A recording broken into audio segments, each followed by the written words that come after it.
Imagine waking up before dawn, the chill of a Macedonian morning still clinging to the air, and knowing that your first bite of the day will shape not only your energy but your character. This was young Alexander of Macedon's reality. A morning ritual that began with a rustic bowl of boiled barley gruel, hot, slightly salty mush that might not win any flavor awards but laid the foundation for a future conqueror. Fast forward almost 2.5 millennia, and many busy Americans are choosing nutrient-dense smoothie bowls, savory oats, or quick protein shakes to kickstart their mornings. 2 eras, 1 dilemma. How do you fuel greatness before the sun even rises? In Alexander's world, breakfast wasn't about artisanal avocado toast or kale-infused lattes. It was about practical sustenance tempered by a strict philosophy. Philip II, Alexander's father and king, intentionally raised him with Spartan-like restraint at mealtimes. There were no golden pancakes dripping in honey, no delicate eggs Benedict perched on silver platters. Instead, Alexander's porridge of boiled barley was occasionally enriched with a splash of goat's milk, enough to add flavor, but never so much as to foster indulgence. On special days, a single dried fig might appear alongside his gruel, a rare nod to sweetness in a morning otherwise governed by necessity and discipline. Imagine that bowl in your hands, the barley, cooked down until each grain surrendered its chew, produced a texture somewhere between creamy and grainy, nutrient-rich but unexciting. The goat's milk lent a touch of creaminess, a brief reminder that life held small comforts even on a noble's austere upbringing. But more often than not, young Alexander sat at the breakfast table with a plain bowl of barley mush, a wedge of firm goat cheese that smelled almost offensive, and a rough slab of bread made from emmer flour, dense, bitter, and determined to test the strength of his jaw. Olives, briny and pungent, offered bursts of healthy fats and added a necessary dose of flavor. Even wine made an appearance, though it came in the form of purple-tinted water, diluted until the barbs of raw alcohol were barely detectable. In Macedon, drinking undiluted wine was a sign of barbarism. For Alexander, a child raised to conquer empires, it was yet another lesson in measured restraint. Contrast that morning ritual with most contemporary American breakfasts. Walk into any well-stocked grocery store today, and you'll see aisle after aisle of ready-to-eat cereals, energy bars, and flashy instant oatmeal packets boasting high protein or organic supergrains. In the pre-dawn hours, busy parents might grab a banana and a coffee on their way out the door, while college students choke down a yogurt parfait between classes. Some health-conscious professionals blend up a kale and berry smoothie bursting with micronutrients. Yet underneath all the marketing and convenience, we face a familiar dilemma. How much of our breakfast really fuels us, and how much simply distracts us with flavor without delivering sustained energy? Alexander's father, Philip II, understood that food shaped more than bodies. It shaped willpower. By insisting his son eat plain barley and unrefined bread, Philip aimed to toughen Alexander's resolve so that when the young prince later found himself eating hard rations on campaign, he wouldn't flinch. That austere morning fare taught Alexander the difference between food as fuel and food as indulgence. We see echoes of this lesson in modern sports nutrition. Elite athletes often start their day with oatmeal or whole grain toast paired with an appropriate source of protein, Greek yogurt, a boiled egg, or a scoop of plant-based protein powder. The emphasis lies not on decadence, but on balance, combining complex carbohydrates for sustained energy, healthy fats to support cellular function, and enough protein to maintain muscle integrity.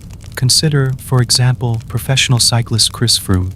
Despite having access to gourmet meals prepared by top chefs, Froome's morning ritual is rooted in simplicity. A bowl of porridge fortified with a dash of salt, a handful of nuts, and a small portion of dried fruit. Just like Alexander, Froome recognizes that morning nutrition isn't about indulgence, but about setting the tone for a grueling day of training or racing. The oats provide slow-burning energy, the nuts supply healthy fats and protein, and the dried fruit offers quick-access carbohydrates when needed. That same principle, prioritizing substance over style, guided Alexander's early meals, and it can guide us today in making breakfast choices that sustain mental sharpness and physical performance. But let's not romanticize hardship for hardship's sake. Alexander's childhood gruel may have shaped his psyche, But today's busy professionals and families can benefit from that same spirit of practical nourishment without sacrificing palatability or convenience. A modern compromise might be a steel-cut oatmeal prepped the night before, stirred with a spoonful of nut butter, topped with fresh berries and a sprinkle of chia seeds. It's the 21st century equivalent of barley with a splash of goat's milk and a rare fig, rooted in whole food ingredients, balanced in macronutrients, and respectful of real-world schedules. Real-life examples abound of office workers who start their day with a nutrient-dense bowl and notice improved focus by mid-morning. Take Sarah, a tech project manager in Austin. For years, she zipped out of the house with nothing more than a drive-through latte. By 10 a.m., she found herself craving sugar-laden snacks, and mid-afternoon energy crashes became routine. One morning, she swapped the latte for a make-ahead chia pudding topped with coconut flakes and blueberries, an uncomplicated recipe she could prepare over the weekend. Within a week, Sarah felt more alert through her 9 to 5. Her cravings subsided, and she thanked Alexander's barley-first approach for inspiring her to prioritize whole foods over quick stimulants. Yet as we synchronize our modern priorities with Alexander's ancient regimen, we stumble upon a dilemma common across both eras: how to balance taste, convenience, and nutrition without tipping into extremes. Alexander's formula was austere but sustainable. Our challenge is to translate that into a context where culinary creativity can coexist with practical nourishment. The ancient thinker Hippocrates famously observed that food can be both medicine and poison. Our fast food culture often veers toward poison, inexpensive, highly processed breakfast bars stacked with added sugars, artificial flavors, and empty calories. We must ask ourselves, are we subconsciously choosing convenience over genuine sustenance? The lesson here isn't to resurrect clay bowls of barley gruel, unless you genuinely enjoy a very hearty nod to antiquity, but rather to emulate the core principle. Make your first meal of the day count. Think of breakfast not as a quick box ticked before the morning commute, but as an investment in cognitive clarity, emotional resilience, and physical readiness. By prioritizing minimally processed grains, natural fats, and a protein source, mirroring Alexander's emphasis on barley, goat cheese, and olives, we create a foundation that fuels creative problem-solving, supports mood stability, and fortifies the immune system against seasonal challenges. So when you slide into the office at 8:30 a.m., armed with your breakfast bowl, ask yourself, am I eating to feel full, or am I eating to live fully, to show up at my best? Like Alexander training under Aristotle's watchful eye, we can condition ourselves to recognize food as a tool, not a crutch. When Alexander reached the battlefield, his early diet allowed him to endure hunger, fatigue, and stress without compromising leadership. Today, whether we're gearing up for a high-stakes presentation, a cross-country flight, or simply parenting a toddler, our breakfast choices ripple across the day. Now, as we move beyond the gentler lectures of Aristotle and the humble porridge that fueled Alexander's ascent, we prepare to confront a more intense dilemma at midday, marching into campaign trenches with meager rations, digestive grit tested by scorching sun and marching orders. Two eras, one dilemma. Two eras, one dilemma. Picture a grand hall in ancient Macedon, where torches flicker against stone walls and the aroma of roasted meats mingles with the sharp tang of wine. At the head of a long wooden table sits a teenage Alexander, his eyes fixed on a modest bowl of lentil stew, while across from him perches Aristotle, philosopher, scientist, and, by all accounts, a determined watchman of moderation. In today's fast-paced world, many of us rush through breakfast burritos and post-meeting bagels without a second thought about what we're fueling our bodies or our minds with. Two eras, one dilemma. How do our food choices shape our capacity to lead effectively, just as they did for a young prince destined to conquer half the known world? Aristotle believed that virtue lay in balance, that every aspect of life, including eating, demanded a measured approach. He saw food not merely as pleasure but as a tool to refine character. Too little and the body becomes weak. Too much and the mind grows dull. Aristotle's golden mean, applied to diet, meant consuming enough to sustain vitality without succumbing to the temptations of indulgence. Imagine young Alexander, fresh from long rides across rugged terrain, yet still seated next to his tutor, who scrutinizes every morsel. If Alexander dared to reach for a second slice of cheese, Aristotle raised an eyebrow and reminded him that gluttony dulls the soul and thickens the wits. In a single glance, Aristotle conveyed more than disdain for overeating. He imparted a lesson on leadership. Discipline in small things reflects discipline in great ones. Translate that scenario to a modern corporate boardroom. Picture a fledgling startup founder invited to an investor luncheon. Instead of mindlessly devouring buttery croissants or sampling every haute cuisine appetizer, she opts for a balanced salad with lean protein. Eyes never leaving the speaker, ears tuned to market insights rather than culinary temptation. 2 eras, 1 dilemma.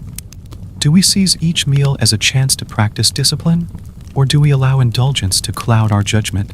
Numerous contemporary studies validate Aristotle's intuition.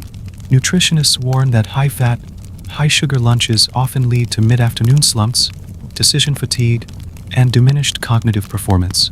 In contrast, a meal with complex carbohydrates, lean protein, and healthy fats keeps blood sugar steady and the brain alert.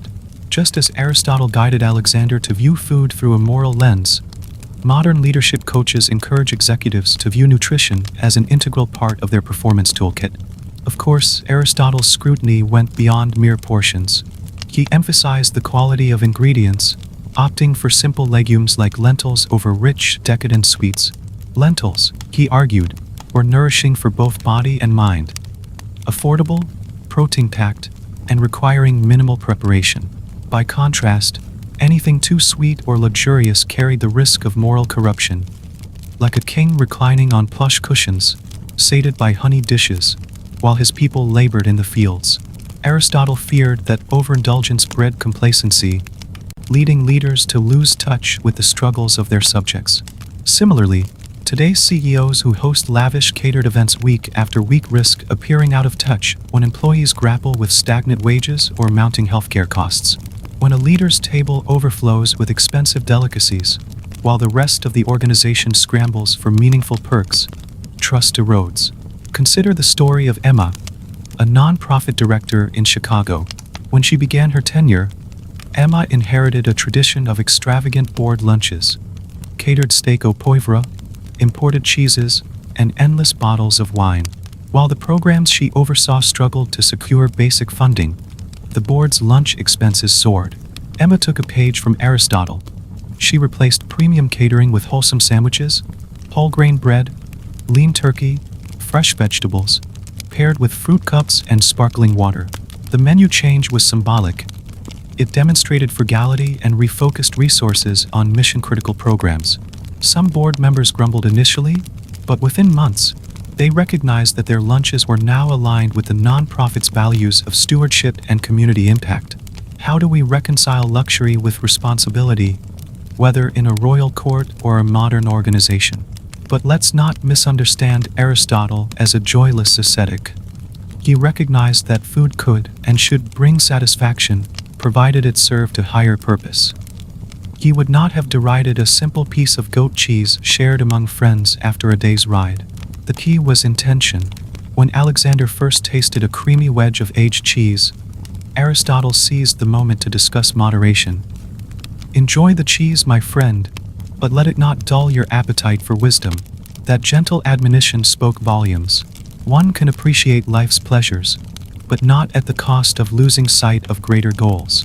Today, many leadership retreats include carefully curated meals that balance flavor with function, local farm-to-table produce, lean proteins, and mindful portion sizes, designed to energize executives for workshops on strategy and innovation.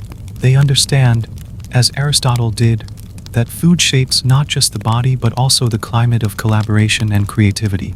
Contrast this with the CEO who hosts weekly power breakfasts, featuring an arsenal of pancakes, waffles, and bottomless mimosas. While guests may delight in the indulgence, by mid-morning the collective brain power at the table could be retreating into a sugar-induced haze, making it harder to tackle the pressing questions of the day. That's precisely the pitfall Aristotle warned against: conflating food as entertainment with food as fuel. A leader who disregards the physiological impact of their menu choices risks sacrificing the razor-sharp focus required for high-stakes decisions. from launching new products to navigating economic downturns. Aristotle also applied his philosophy of moderation to social dynamics at the table. He believed that overeating fostered not only physical lethargy but also moral laxity.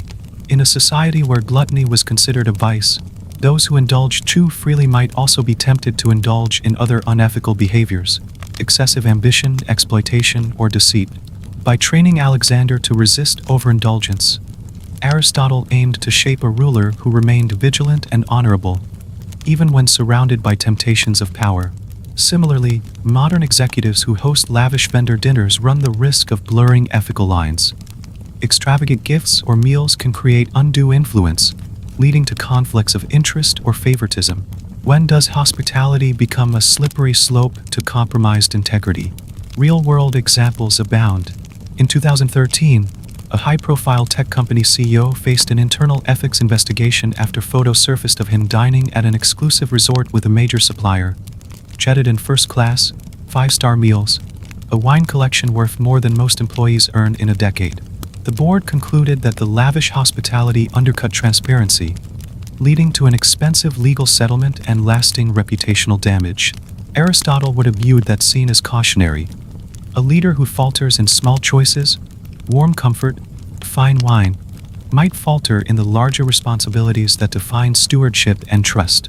Yet Aristotle's approach was never about mere deprivation. He championed the idea of eudaimonia, often translated as human flourishing. By eating responsibly, leaders protect their capacity to flourish, to think clearly, and to act virtuously. The idea is not to deny oneself every pleasure, but to align one's choices with long-term well-being.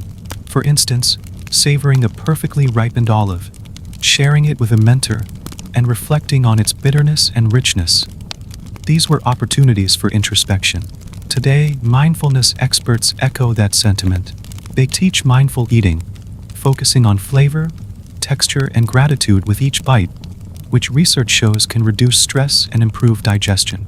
For a busy CEO, carving out 10 minutes to eat attentively, rather than inhaling a sandwich over email, can be transformative, improving emotional regulation and decision-making. One American entrepreneur, Daniel, founder of a rapidly scaling sustainable fashion brand, witnessed this firsthand. Daniel used to host working lunches, 5-course tasting menus meant to impress potential investors. Yet his team returned to work sluggish and unfocused, missing critical cues in follow-up meetings. After reading about Aristotle's lessons on moderation, Daniel revamped his strategy. He replaced multi-course extravaganzas with light, nutrient-rich salads paired with grilled salmon, served in a quiet conference room without screens. The change was immediate and palpable.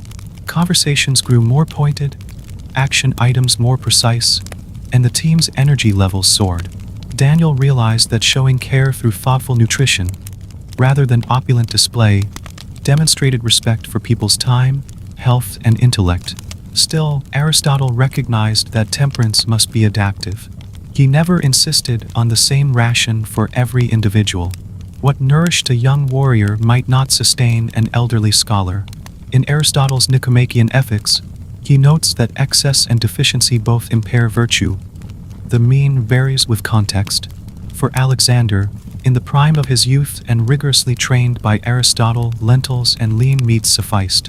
For Philip II, already middle-aged and accustomed to heavier fare, a heartier meal might have been appropriate, yet always within the bounds of moderation. Today, a CEO preparing for an all-day board meeting may need more calories than an intern writing code in an air-conditioned office. How do we calibrate our provision to our needs without tipping into waste or inadequacy? Let's examine that through the lens of Dr. Sonia Patel, a senator's policy advisor and former marathon runner. During campaign season, Sonia once survived on coffee, cookies, and adrenaline alone, a cocktail that left her wired and exhausted. Reflecting on Aristotle's teachings, she consulted a sports nutritionist who designed a breakfast of oatmeal with nuts and berries, a midday salad with quinoa and turkey, and a modest evening meal. The results were immediate: sustained energy, clearer communication in crisis briefings, and fewer migraines from caffeine crashes. By seeing her nutrition strategy as dynamic, tailoring portions to her schedule, Sonia embraced Aristotle's nuanced counsel. As we apply these ancient lessons, we must also recognize that today's global supply chains complicate the simple ethics of Aristotle's table. He couldn't have foreseen that a CEO's office in New York could source truffles from Italy or goji berries from Tibet. Yet, with broader choice comes greater responsibility. When a leader opts for ethically sourced, locally produced ingredients, they honor Aristotle's principle of virtue and align their table with values of sustainability and social justice. By contrast, ordering unsustainable seafood flown halfway across the globe may satisfy an immediate craving, but at long-term cost to the environment and local communities. Thus, Aristotle's admonition to eat with intention echoes in every decision, from choosing pasture-raised eggs to buying fair trade coffee. Now, let's imagine Alexander's next challenge. Horses to train, cities to found, bread rations in dusty cants to distribute. How would Aristotle guide him then? The answer lies in the same principle: use food as a tool for leadership. In the heat of Persia, offering a soldier a shared bowl of porridge built loyalty. At a diplomatic feast, choosing a modest plate signaled respect for local customs without succumbing to decadence. When Alexander sat by campfires, eating the same rations as his men, he demonstrated solidarity that transcended hierarchical boundaries. It's a lesson modern managers can emulate. Breaking bread with frontline staff, sharing a pizza after a late-night project, or grabbing coffee with interns removes barriers and fosters team cohesion. But just as Aristotle guided Alexander toward culinary virtue, he would caution us against assuming that any one meal, no matter how balanced, equals a lifetime of healthy leadership. True moderation extends beyond a single lunch or dinner. It's a pattern, a habit cultivated over time. If an executive periodically indulges, enjoying a lavish holiday feast or a chef's tasting menu, Aristotle would not condemn the pleasure outright. He would only ask whether the indulgence clouds judgment or becomes a crutch for avoiding stress. Leaders must reflect: do our occasional splurges inspire joy and connection, or do they mask insecurity and distraction? Take the case of Marcus, a senior partner at a law firm in Boston. Marcus prided himself on weekly steak dinners with powerful clients. Yet after one too many free-flowing toasts, he found himself mixing business strategy with personal biases, alienating junior associates who felt excluded from the inner circle of lavish meals. Recognizing the problem, Marcus swapped half his monthly client dinners for lighter gatherings, coffee chats, brown bag lunches, or farm-to-table dinners with transparent pricing. He discovered that forging authentic connections over a modest meal created deeper trust than an over-the-top banquet. How do we reconcile our appetites for luxury with our responsibilities to foster genuine, inclusive leadership? In this conversation between ancient and modern practice, Aristotle's table emerges as a rich metaphor. He teaches us that mindful choices at mealtimes reverberate through every sphere of influence, from individual health to organizational ethics.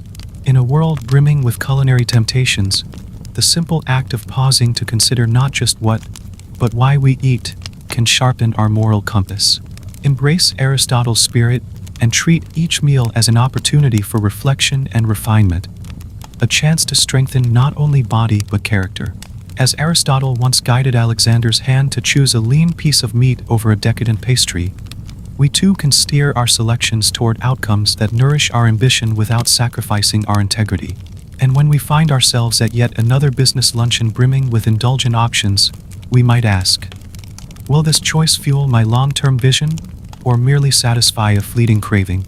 2 eras, 1 dilemma. 2 eras, 1 dilemma. 2 eras, 1 dilemma. 2 eras, 1 dilemma. Imagine waking before dawn, saddling your horse, and setting off across a sun-scorched plain with nothing but a linen pouch slung over your shoulder.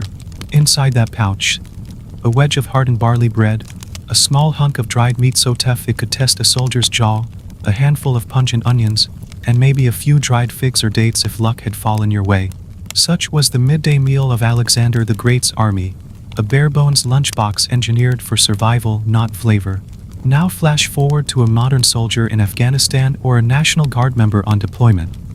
Their food arrives packaged in plastic, engineered by nutrition scientists to withstand heat, cold, and rough handling. They tear open an MRE meal, ready to eat, pop a heater bag under the pouch, and in minutes, enjoy a hot entree alongside crackers, peanut butter, a dessert bar, and a flameless ration heater. How do you feed an army so it can march thousands of miles without losing steam or sight of its goals? In Alexander's day, the logistics of an army on the move were brutally simple. Every individual, infantryman, cavalryman, and general ate the same food. There were no separate chef's tents loaded with exotic spices. Instead, the army marched with a caravan of pack animals carrying supplies. Round loaves of barley or emmer bread baked until they rivaled stone, strips of meat salted or dried until they gained a leather-like toughness, onions and garlic clutched in small nets, and a few figs or dates for energy and morale. These ingredients were not selected for taste. They were chosen for durability and caloric density. Bread hardened to ceramic strength could survive jostling in a saddlebag for days or weeks. Dried meat provided a compact protein source that resisted spoilage. Onions served double duty: a vegetable to complement the meager fare, and an olfactory weapon that cleared sinuses and discouraged pests. And the diluted wine, often barely distinguishable from water, added calories, killed off some bacteria, and offered a small psychological lift. Fueling tens of thousands of men in hostile terrain required a grim calculus. The chaperone, supply officers, had to calculate how many loaves of bread, how many kilograms of salted meat, and how many jugs of diluted wine to allocate per kilometer. Each soldier carried or was allotted a fixed rations package. Any surplus was stored in supply wagons or sent ahead with the baggage train. For Alexander, eating the same pallid ration as his soldiers was a deliberate leadership choice. He refused special provisions. If he could stomach rock-hard barley bread and gritty meat in the middle of nowhere, so could every private under his command. That solidarity built trust and loyalty. Soldiers believed their king would not ask them to do what he would not do himself. Contrast that with U.S. soldiers in the field today. Modern militaries employ dedicated logistics branches that manage food supply chains from factory to front line. Instead of individual soldiers baking and salting their own rations, entire companies produce MREs in climate-controlled facilities. Each MRE is a self-contained unit, designed to provide approximately 1,250 to 1,500 calories per meal, balanced among carbohydrates, protein, and fats, often supplemented with vitamin and mineral packets to prevent deficiencies during extended deployments. Inside a typical MRE pouch, you might find an entree of chicken and rice, a pocket sandwich or chili, accompanied by crackers or tortilla, a spread like peanut butter or jelly, a dessert bar or fruit compote, and accessory items: instant coffee, powdered beverage mixes, a small pack of condiments, chewing gum, and a flameless ration heater that uses a chemical reaction to warm the food without fire. The plastic packaging can withstand sweltering heat on a desert road or sub-zero glacial winds. Shelf life is often rated at 3 to 5 years, meaning a soldier could eat the same pouch far from any supply shelf and still receive consistent nutrition. 2 eras, 1 dilemma. 2 eras, 1 dilemma. In both scenarios, Alexander's phalanx trudging through Persian dust and today's infantry slogging over mountainous terrain. The central challenge remains: how to maintain strength, morale, and operational readiness when refrigerators and conventional kitchens are miles away. In each case, the menu prioritized functionality over flair. Let's explore a concrete modern example. Sergeant First Class Kim Nguen served 2 tours in Afghanistan. She remembers her first encounter with an MRE late one winter morning, perched atop a rocky ridge with her platoon. The heater packet required water from a canteen. Once activated, steam hissed and filled the MRE pouch, transforming a cold cardboard-like package into a steaming hot meal. Kim described the feeling as akin to discovering a desert oasis. That first spoonful of hot stew after a 12-hour patrol was like a hug for my stomach. I remember thinking, if this can hold me together in sub-zero temperatures and rocky terrain, what else can't it do? Despite its slightly obvious tang of preservatives, each element in the MRE served a purpose. Carbohydrates for long-lasting energy, protein to repair muscles after patrolling with heavy gear, and fats to provide dense calories that burned efficiently in cold weather. Alexander's field rations lacked the luxury of internal heaters and nutritional scientists.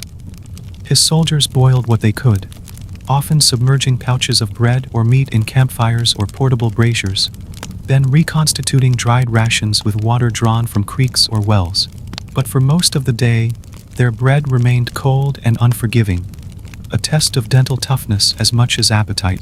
Onions were eaten raw or added to whatever porridge could be stirred in a basic pot. If they were fortunate enough to capture enemy cattle or goats, they quickly salted and dried the meat to stretch supplies further. Water, meanwhile, might be unsafe, filled with parasites or bacteria. So wine diluted with water offered a relatively safer alternative, albeit at low alcohol concentrations. It's recorded that Alexander poured out prestigious helmetfuls of muddy water when his soldiers offered it first, an act of moral solidarity and leadership psychology, rather than a thirst-quenching necessity. He refused to drink until every man had an equal chance, even if both soldier and king risked dehydration. Nutritionally, ancient field rations were far from balanced. Estimates suggest that an average Macedonian field ration might provide between 2,000 and 3,000 calories, enough to sustain strenuous activity but barely beyond the bare minimum. By contrast, a modern infantryman's daily caloric expenditure in combat zones can exceed 5,000 calories. MREs are engineered to meet those heightened needs, with each pouch aiming to deliver the equivalent of a standard meal in energy density. Moreover, MREs often include micronutrient supplements to prevent deficiencies, an aspect Alexander's soldiers could not benefit from when micronutrient-deprived rations led to conditions like scurvy or pellagra during prolonged campaigns. 2 eras, 1 dilemma. 2 eras, 1 dilemma. Beyond caloric content, there's the psychology of rations. For Alexander's troops, the sight of a handful of figs or a small pouch of dried dates was a morale booster. Those sweet morsels offered a temporary reprieve from monotony and hunger, an all too rare dessert. Modern soldiers often remark on the comfort foods in their MREs. Mac and cheese, brownies, or peanut butter, flavors that carry hints of home. In austere environments, that psychological lift can be as valuable as the nutrients themselves. When specialist Antonio "Tony" Ramirez first tried a dessert bar labeled cocoa caramel during a patrol in Iraq, he says it was an instant mood lifter. "I was so tired, exhausted from hours on the rooftop, and then I bit into that bar," Tony recalls. "It tasted like the candy bars I used to get in high school. That small taste of home kept me going until we got back to base." Yet, with modern conveniences come new pitfalls. MREs, though nutritionally robust, can be high in sodium, some meals containing over 1,800 milligrams per pouch, which, for comparison, exceeds daily recommended limits for civilians. Soldiers habitually consume multiple MREs per day, leading to potential long-term risks like hypertension. Alexander's soldiers, by contrast, consumed far less sodium overall but were equally at risk for hydration issues when water sources were contaminated. How do we supply armies with rations that sustain without undermining health? In contemporary disaster relief and humanitarian operations, lessons from both ancient and modern military rations converge. Nonprofits deploying to earthquake zones often distribute ration packs that mirror MREs in concept: stable, calorically dense, fortified with vitamins, and requiring minimal preparation. They look to the MRE model for clues on packaging, shelf stability, and nutritional balance. But they also heed Alexander's example of simplicity and solidarity, distributing identical packs to entire families instead of special first-class bundles for certain groups. When the 2010 Haiti earthquake struck, relief organizations shipped pallets of ready-to-eat meals that included peanut butter-based bars, dried grains, and nutrient-fortified biscuits. The priority was clear: rapid distribution, ease of consumption, no cooking required, and a psychological boost. Something as small as a sweet bar could lift orphan spirits in a makeshift tent city. Who gets what, and how do we avoid creating disparities that fracture communal bonds? But let's not romanticize either extreme. A soldier in Alexander's army might welcome a modern MRE but would quickly lament the lack of fresh produce, a staple that ancient foragers occasionally found in friendly villages along the route. Wild greens, figs plucked from roadside trees, or goats freshly butchered. Conversely, a modern soldier cracking open an MRE might envy Alexander's occasional feasts of captured Persian cattle, though fleeting and rare. The broader lesson emerges. A balance of practicality and occasional freshness matters. Mobile kitchens mounted on racks, mine-resistant ambush-protected vehicles do attempt to deliver more varied fare, fresh fruit, pre-packaged salads, and even pizza ovens in forward operating bases. But limited refrigeration and security constraints often curtail these efforts. The same tension remains. Stability versus freshness, uniformity versus variety. Today, civilians facing long road trips or remote work assignments can apply these military insights to their own meals.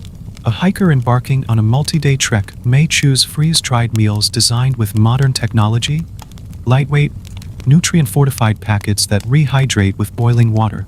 Yet, echoing Alexander's example, adding a handful of nuts or a small bag of dried fruit can lift spirits and shore up micronutrients. A construction foreman on a remote site might pack his own rations, whole grain wraps with lean turkey, dried apple slices, and a reusable hot water thermos for oatmeal, prioritizing balance over convenience store junk food or sugary energy drinks. 2 eras, 1 dilemma. 2 eras, 1 dilemma. Across millennia, the question remains: how do we design rations that keep bodies fueled and minds sharp without sacrificing health or morale? For Alexander's army, success meant conquering cities and enduring desert heat. For modern soldiers, success may mean navigating complex urban warfare or peacekeeping missions in hostile climates. For civilians, it may simply mean making it through a long day at a construction site or a multi-state road trip without crashing. Each scenario requires rations that are portable, calorie-dense, and psychologically sustaining, but they also demand flexibility, enough room for fresh whenever possible. As we consider the next leg of our journey, dinner at the royal table, where politics and power converge amidst sumptuous stews and fine wine, let's remember that no feast comes without consequences. Alexander's discipline at midday sustained him for grueling desert marches. His restraint at the dinner table, except on those infamous banquets, shaped his leadership reputation. Tomorrow's soldiers face their own dilemmas: whether to prioritize MREs for convenience or strain to secure fresh produce in austere conditions. Today's civilians, in turn, must choose between fast food temptation and thoughtful meal prep. Duel wisely or pay the price. Now, as the sun dips low and Alexander's army prepares for yet another night under the stars, their lunches long digested, we shift our gaze to a different challenge. Dinner with Philip II, a table laden with roasted meats, lentil stews, and jugs of wine, where power and politics mingled with every bite. 2 eras, 1 dilemma. The grand hall of Pella shimmered with torchlight as dignitaries gathered for another evening banquet hosted by King Philip II of Macedon. Massive platters of roasted meats, lamb, boar, and venison filled the air with savory aromas, while bowls of lentil stew and spiced grains waited on long communal tables. Servants moved like shadows, pouring diluted wine into bronze goblets, ensuring that no cup remained empty for long. At one end of the table, Philip lounged on a cushioned seat, regally surveying his court. Beside him, young Alexander, barely in his late teens, sat with a modest dish of cheese and barley bread. Though it was dinner, none were here merely to eat. Table conversation wove through politics, alliances, poetry recitations, and philosophical musings. Every morsel carried meaning beyond mere flavor. How do we navigate meals that double as stages for power plays, whether in a royal court or a modern boardroom? Philip II's banquets were legendary throughout Greece and beyond. He had united the fractious Macedonian tribes, subdued neighbors, and amassed wealth to rival even the most storied city-states. His dinners were an extension of that power, a carefully orchestrated display of status. Observers from Athens and Thebes would arrive days in advance, bringing tribute: gold, fine fabrics, and exotic spices. In turn, Philip showcased his kingdom's bounty: platters of roasted meats, slow-cooked to tender perfection, rested on tables carved from Thessalian oak. Lentil stew, credited with fueling Philip's armies, highlighted the practical roots of Macedonian cuisine. Yet for all its substance, the meal was laced with subtle tests of loyalty and intellect. Imagine a foreign envoy arriving in Pella, greeted by Philip's retinue and led to the banquet hall. he would see two contrasting scenes. Alexander, quietly savoring his simple fare, and Philip, flanked by generals and diplomats, sprawling amid opulence. The king's hearty guffaw at a jester's joke, the clink of goblets as toasts rose and fell, the poets reciting epic verses between sips of rich wine, all formed a carefully crafted spectacle. Insulting the king's hospitality could mean more than social embarrassment. It could stall negotiations or invite suspicion of conspiracy. Conversely, skillfully navigating the course of conversation, praising the quality of the lamb here, raising a thoughtful toast there, could earn an ally's favor. Each gesture, each comment was a strategic move on a social chessboard. Across centuries and continents, modern executives find themselves in similar tightropes. Picture a high-stakes corporate retreat in New York City, where a technology CEO hosts an annual strategic dinner for investors and board members. The venue, a private dining room in a five-star hotel, tables adorned with mercury glass candelabras and white orchids. The menu, truffle-infused risotto, seared scallops wrapped in prosciutto, filet mignon accompanied by a red wine reduction, and a cheese course featuring ambrosia cheese flown in from Vermont. Fine French Bordeaux and Napa Valley Cabernets flow freely. On the surface, it's a lavish gesture of gratitude. Beneath, it's a litmus test of loyalty and ambition. Investors gauge whether the CEO's vision aligns with theirs. Rising executives take cues on corporate culture and unspoken hierarchies. In Pella or on Park Avenue, dinners become more than sustenance, and hosts must recognize the dual nature of hospitality, warmth laced with calculation. Late one evening, Alexander endured a particularly tense meal with Philip and his advisors. The conversation turned to frontier campaigns against the Illyrians. Some generals argued for caution, others favored aggressive expansion. Philip, ever the showman, swirled his goblet of wine and challenged any opponent to voice dissent openly. Alexander, though only a young prince, raised his own cup and offered measured praise for Philip's strategic brilliance, subtly diffusing tension. By aligning himself with his father's accomplishments, without fully dismissing the general's concerns, Alexander displayed early diplomatic finesse. The banquet continued, tensions eased, and no swords were drawn at that table. Yet Alexander understood that a single misstep, a poorly placed word or missing acknowledgement, could have shattered his standing. In that moment, he learned that meals carry weight beyond stomachs. They shape reputations and futures. In the modern boardroom, a CFO might face a comparable test. At a year-end gala dinner, a long-serving partner might challenge projections, suggesting the company's growth strategy is overly ambitious. The CFO, much like Alexander, must acknowledge the partner's concerns without inciting panic. A strategic nod to the partner's record of prudence followed by data-backed reassurance can ease fear. An ill-timed dismissal, however, might alienate a key stakeholder, eroding trust. Just as Alexander's restraint preserved his burgeoning influence, a modern executive's measured response can steer the group toward consensus. Yet Philip's banquets were not always calm. One infamous night, after a particularly heated debate over the ambitions of the Theban lead, Philip, inebriated by too many flagons of wine, hurled a roasted lamb bone across the table in anger. Poets paused mid-verse, lips quivering, as the bone clattered near an ambassador's knee.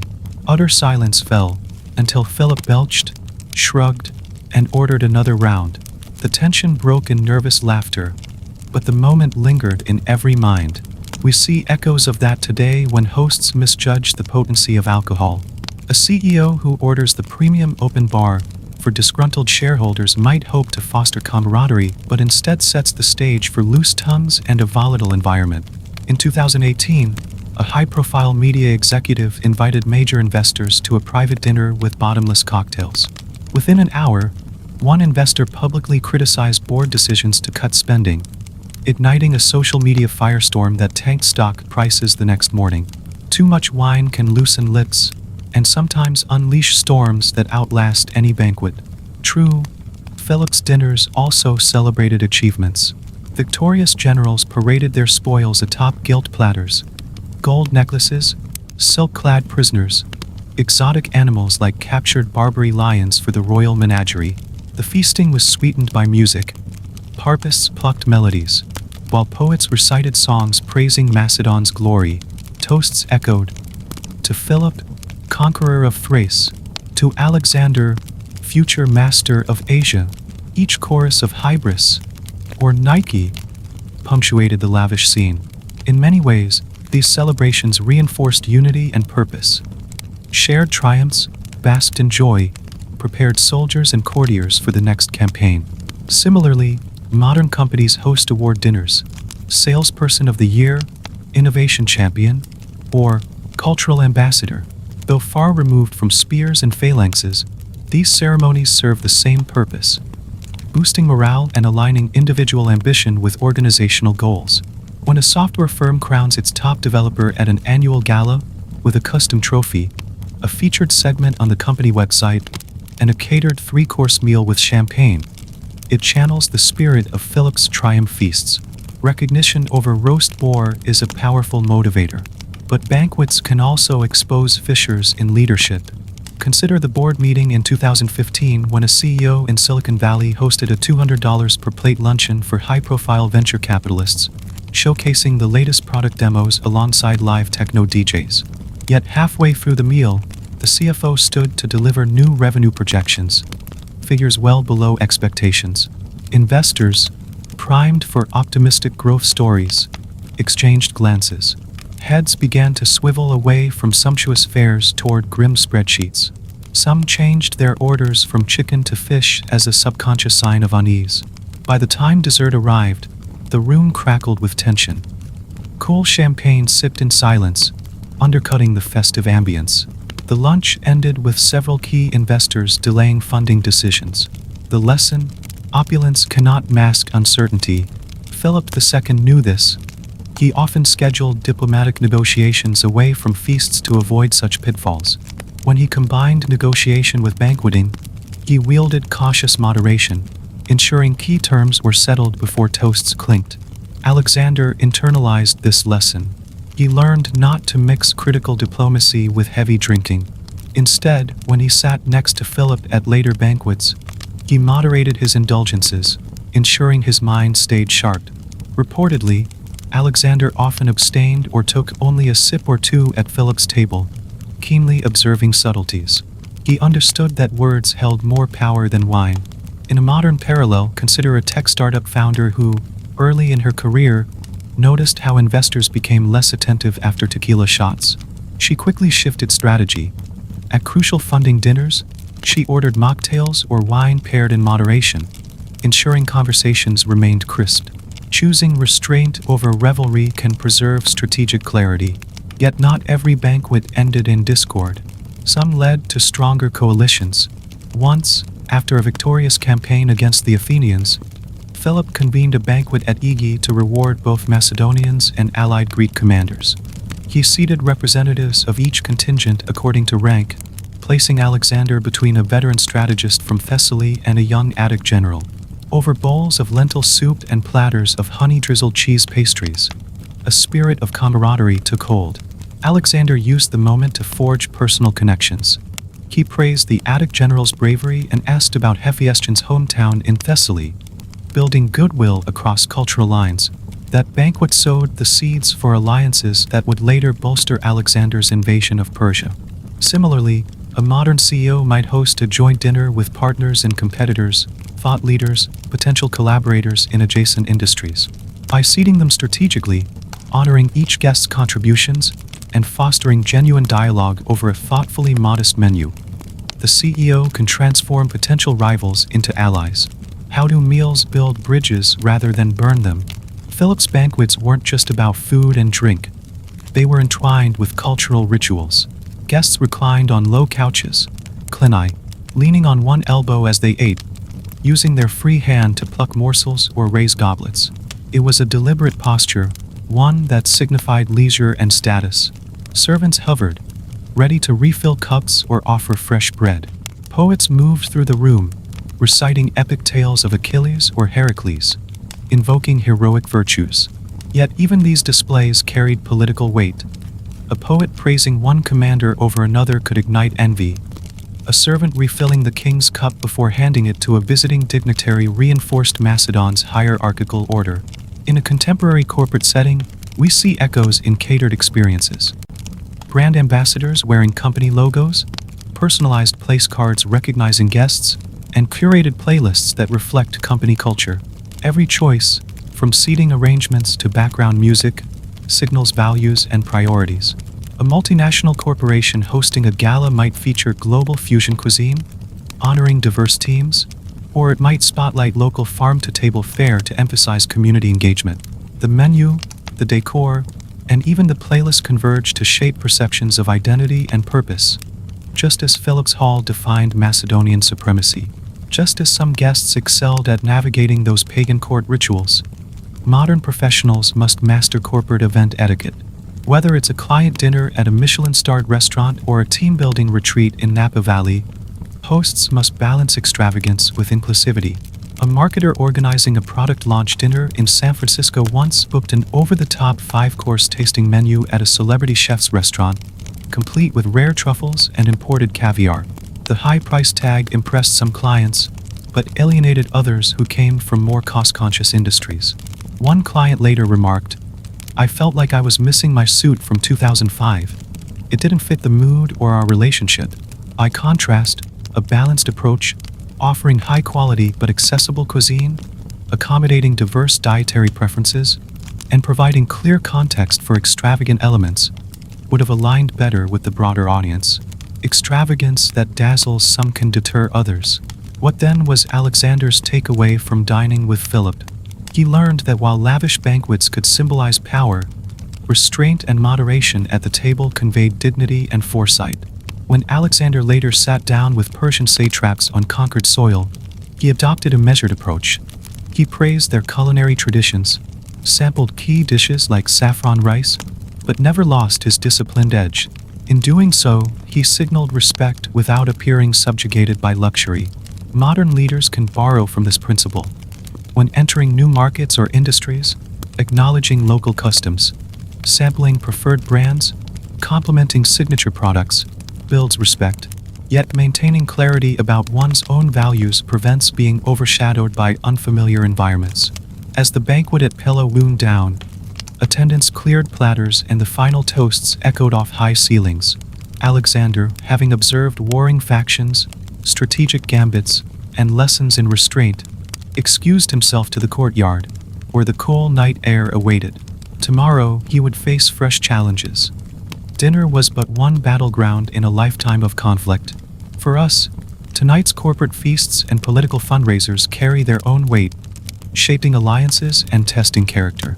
How to dine with power without letting power dine on you. And as the echoes of music faded in Philip's Hall, Alexander looked ahead to another test, encountering Persian banquets brimming with pomegranate-glazed meats and jewel-like sweets. He would face choices that tested not only his palate but his principles. 2 eras, 1 dilemma.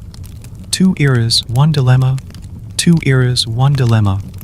When Alexander the Great marched into the heart of Persia in 334 BCE, he was more than a military genius. He was a study in culinary contrast.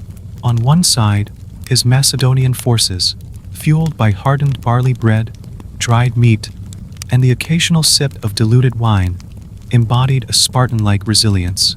On the other, the Persians offered a veritable culinary carnival. Saffron-infused rice pilafs, pomegranate-glazed lamb, jeweled platters of dried fruits, and wines so heady they needed their own maps. 2 eras, 1 dilemma. How do you navigate a world where food is currency, where breaking bread is both an act of hospitality and a subtle assertion of dominance? Let's set the scene. The Achaemenid Empire, stretching from the Indus Valley to the fringes of Egypt, prided itself on opulence. When satraps and their retinues gathered for a Persian banquet, the table groaned under the weight of gold-encrusted dishes. Slow-roasted lamb basted in date syrup, delicate kebabs sprinkled with native spices, rice suffused with violet-hued saffron threads that promised both fragrance and prestige. Beneath ornate altarpieces, guests reclined on silk cushions, leaning on one elbow as servants refilled goblets and offered platters of exotic cheeses. Halvas from Bactria, honeyed goat cheese from Media, each bite a statement of Persian cultural supremacy. In Persia, food was never merely fuel. It was art, politics, and religion all at once. Alexander's response? A culinary diplomatic tightrope. Although his upbringing had reinforced the virtues of simple fare, lentil stews, goat cheese, coarse bread, he recognized that refusing all Persian delicacies could signal disrespect and toughen local resistance. Yet gorging on Persian banquets risked undermining his image as a disciplined conqueror, too soft to command an empire. Two eras, one dilemma: how to balance respect for local customs with the preservation of his own ethos.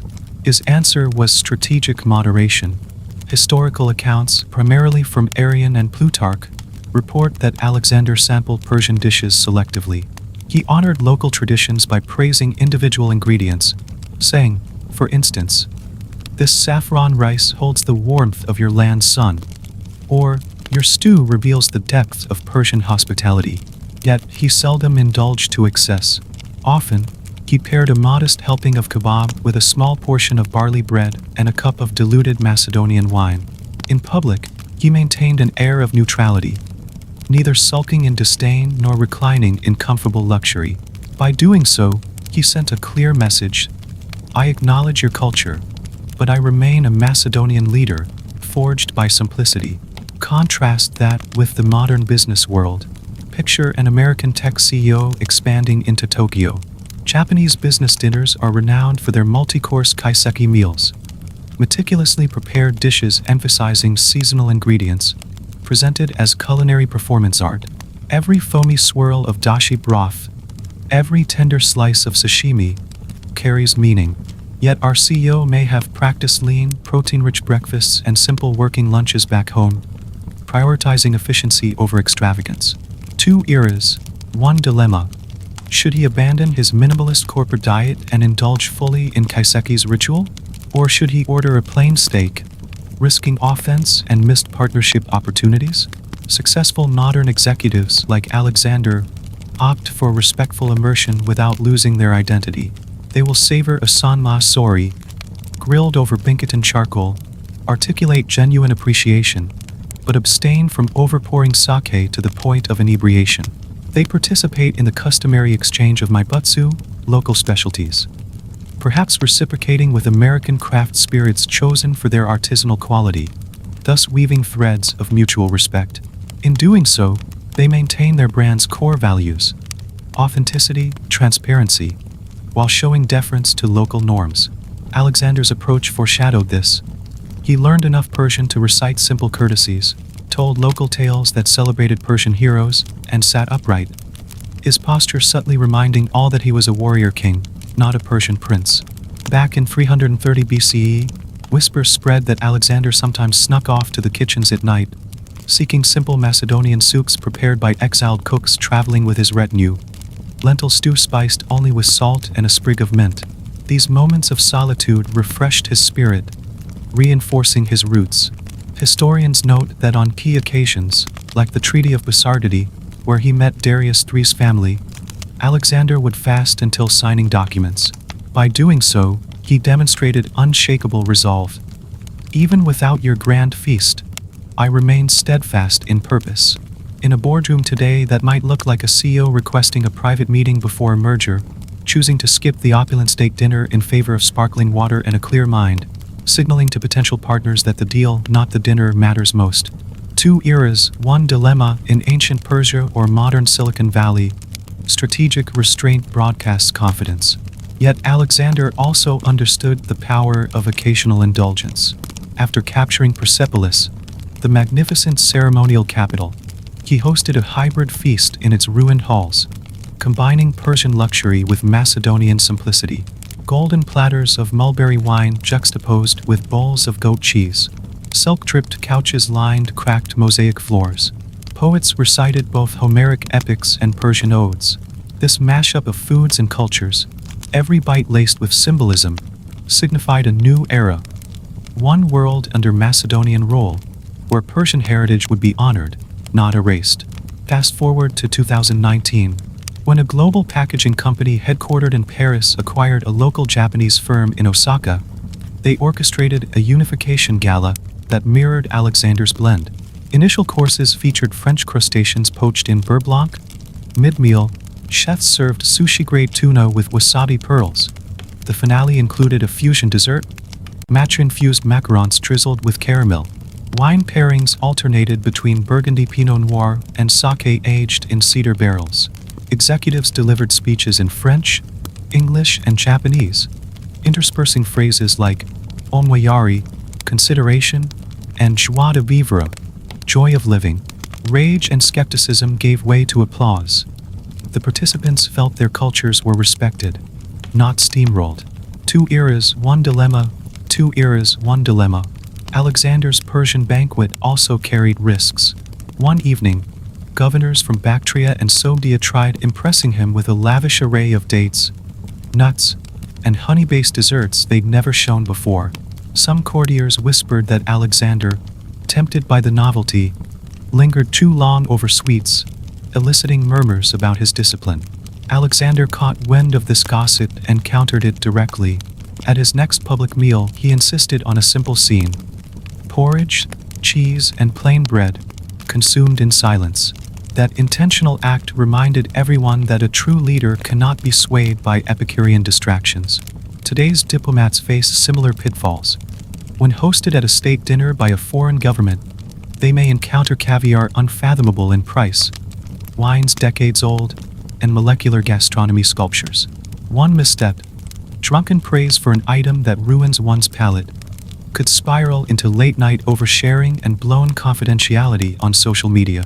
2 eras, 1 dilemma. How do we appreciate hospitality without being consumed by it? Alexander's solution was moderation backed by self-awareness. When intoxication threatened to overwhelm an assembly, like the notorious Feast of Susa, when himself and his officers collectively toasted millions of Persian subjects, he abruptly halted the revelry, stepping forward to deliver a solemn oration on unity and shared destiny. That sober pivot recalibrated the mood, reminding everyone that the feast was a tool for cohesion, not a license for debauchery. In the modern global marketplace, a business leader might face an identical moment. Perhaps a celebratory dinner follows the announcement of a groundbreaking joint venture, and as spirits flow, a board member toasts to hostile takeover rumors. The room's energy shifts from jubilation to unease. A leader attuned to this dynamic, much like Alexander, steps up and proposes a toast instead to collaboration, shared success, and the integrity we pledge, instantly redirecting attention to collective purpose. 2 eras, 1 dilemma. 2 eras, 1 dilemma. Yet, food diplomacy isn't always a one-sided dance.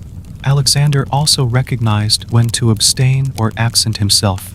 At certain Persian festivities, where lavishness verged on excess, he politely excused himself, citing pressing war council meetings. The subtle message was clear: I respect your hospitality, yet I am bound by duty. In a corporate context, a CEO might skip a flashy investor gala, delegating attendance to the CFO, while he spends the evening analyzing deal structures. The gesture conveys that while the celebration matters, so does the serious business at hand. This balance of presence and principled absence can be as impactful as any toast. 2 eras, 1 dilemma. 2 eras, 1 dilemma. By understanding the gravitational pull of Persian abundance, Alexander exemplified how a conqueror can neither shun local customs nor fall prey to their allure. Instead, he embedded his own values within them, occasional indulgence balanced by steadfast simplicity. Today's entrepreneurs, diplomats, and executives can learn from this. Food is never just food. When culture and power intersect, it can bridge divides, but it can also fracture trust if mishandled. One particularly instructive event came after the Battle of Gaugamela in 331 BCE. Alexander's forces, swollen by both Macedonians and newly integrated Persians, gathered for a grand feast in a makeshift pavilion near the Tigris. The Persians offered sumptuous dishes: rice molded into pyramidal shapes, meats marinated in rosewater, and sweets dusted with gold leaf. Alexander, instead of dining with his Macedonian officers, reassigned them to greet arriving delegations while he accepted the Persian king's niece's invitation to dine in a side tent. There, he sat humbly on a seat shared with Persian nobility, sampling their best saffron rice and spiced quail. This act of cultural empathy, recorded by ancient historians with admiration, sent a powerful message. I am here not as an invader but as a unifier. Two eras, one dilemma. Two eras, one dilemma. Fast forward to 2017, when a major American automaker acquired a Japanese car company famed for its craftsmanship. To solidify trust, the new CEO flew to Kyoto and joined the Japanese executives for a kaiseki meal served in a traditional inn. He sat on tatami mats, used chopsticks with respectful care, and spoke to each host in fluent Japanese phrases, "Ita dekamasu," "I humbly receive this meal," and "Goka susama deshita," "Thank you for the feast."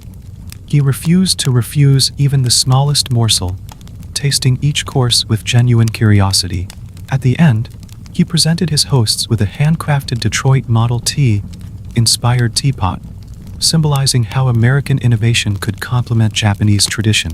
Two eras, one dilemma. By demonstrating cultural sensitivity and reciprocity at the table, he cemented partnerships worth billions. In his own way, Alexander did the same with Persian culture. He absorbed their best ideas, cavalry tactics, administrative practices, even architectural styles. But he never entirely shed his Macedonian identity. At feasts, he might wear Persian robes bestowed upon him but tuck his Macedonian sword at his side. That subtle choice said, "I respect you, yet I am not you." In today's professional sphere, that's akin to attending a rival's summit in their corporate attire to show respect, while carrying a notebook emblazoned with your own company logo, an unspoken reminder of where your loyalties lie. Two eras, one dilemma. Two eras, one dilemma. As the Persian campaign marched onward, the fusion of cultures extended beyond cuisine. Alexander's men began incorporating Persian lawyers as judges in their cants, adopting Persian edicts for civil governance, and marrying into noble families. That blending didn't erase Macedonian roots, it enriched them. Similarly, today's multinational corporations cultivate cross-cultural competence by rotating executives through subsidiaries in Shanghai, Mumbai, and Sao Paulo, encouraging leaders to taste local cuisines, learn the language, and appreciate regional customs. In each exchange, they discover that respect for local identity need not dilute their own corporate mission. It can amplify it. Still, Alexander never lost sight of his guiding principle: conquer with conviction, but govern with empathy. When you return to Babylon in 324 BCE, he hosted a grand festival marking the unity of Macedonian and Persian forces, the Susa weddings, where 10,000 soldiers wed Persian noblewomen in mass ceremonies. At the celebratory feasts, Macedonian warriors found themselves reclining on Persian divans, feasting on rice pilaf studded with dates, chewing on spiced lentil patties, and sipping rosewater wine. Some complained of homesickness, but many found delight in unfamiliar flavors. Two eras, one dilemma. By endorsing intermarriage and shared feasting, Alexander forged a new aristocracy that bore both Hellenic and Persian heritage. His banquet became a crucible for cultural fusion, an experiment in unity through hospitality. In a modern parallel, consider a European luxury fashion brand acquiring an Italian leather goods workshop. To celebrate, they hosted joint gala in Milan's Teatro alla Scala, merging haute couture presentations with live operatic performances. The fashion executives wear bespoke Italian-cut suits, and the artisans don tailored jackets embroidered with the new brand logo. The evening's menu features northern Italian risotto alongside southern French bouillabaisse, symbolizing East-West collaboration. Chefs sprinkle Parmesan and Gruyere atop gourmet gnocchi, while sommeliers present both Barolo and Bordeaux. Two eras, one dilemma. Such a feast tells the world that old-world craftsmanship and contemporary luxury can coexist, driving innovation in design and production. Yet, even the most well-intentioned feasts can backfire. Legend says that at one such Susa wedding, a Macedonian officer, unaccustomed to Persian spices, choked on a sugary rosewater pastry, prompting laughter among Persian guests. Some satraps took offense, seeing it as a barb about their cuisine's sweetness. Alexander quelled the awkwardness by personally feeding the embarrassed general a spoonful of barley porridge, quipping, "No need to fear these sweets. If they were poison, Your lead here would have been through me.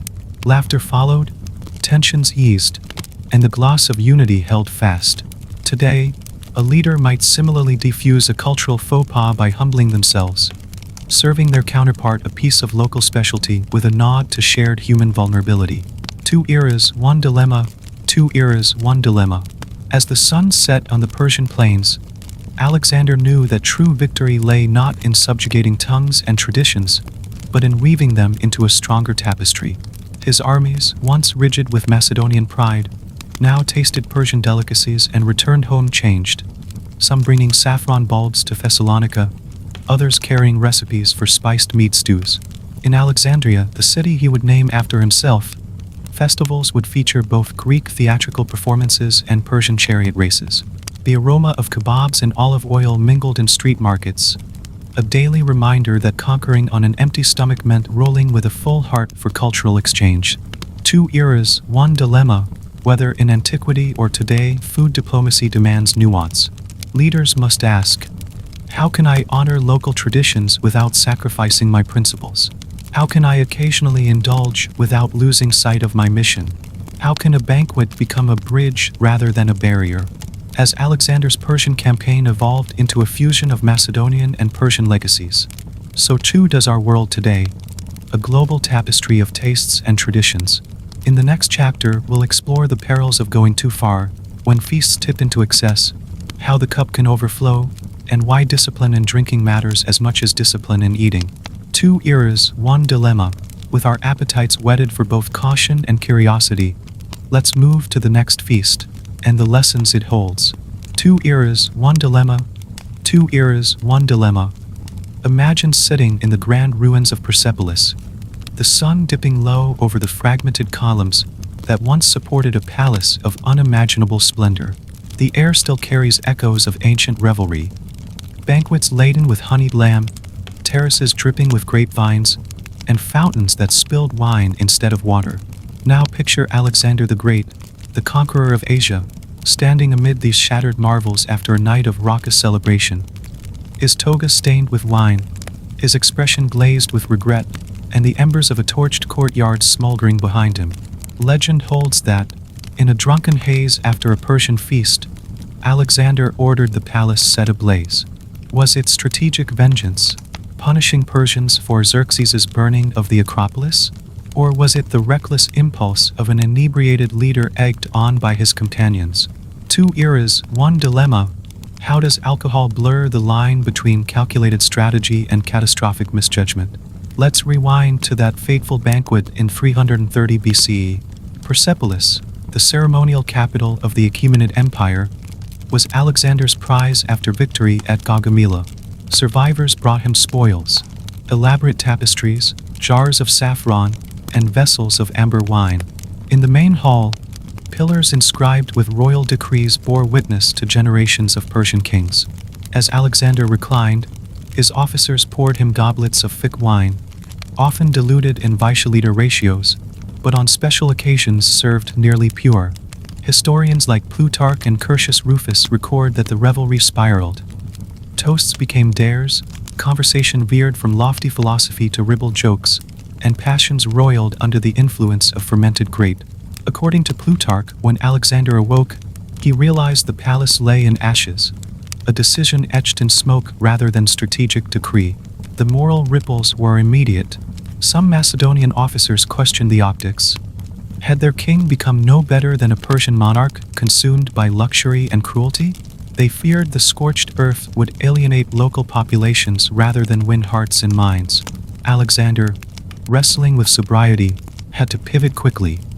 He issued proclamations of forgiveness, offered reconstruction funds, and insisted that the blaze was symbolic of a new era, not mere drunken pyromania. Yet the incident endured as an emblem of the perils of excess.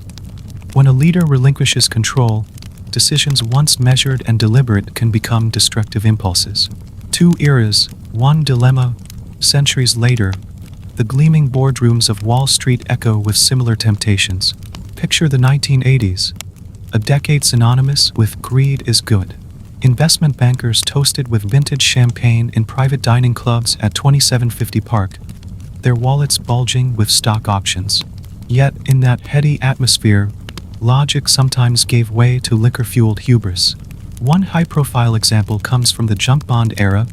Michael Milken, the junk bond king, hosted lavish drinking parties to woo corporators and institutional investors.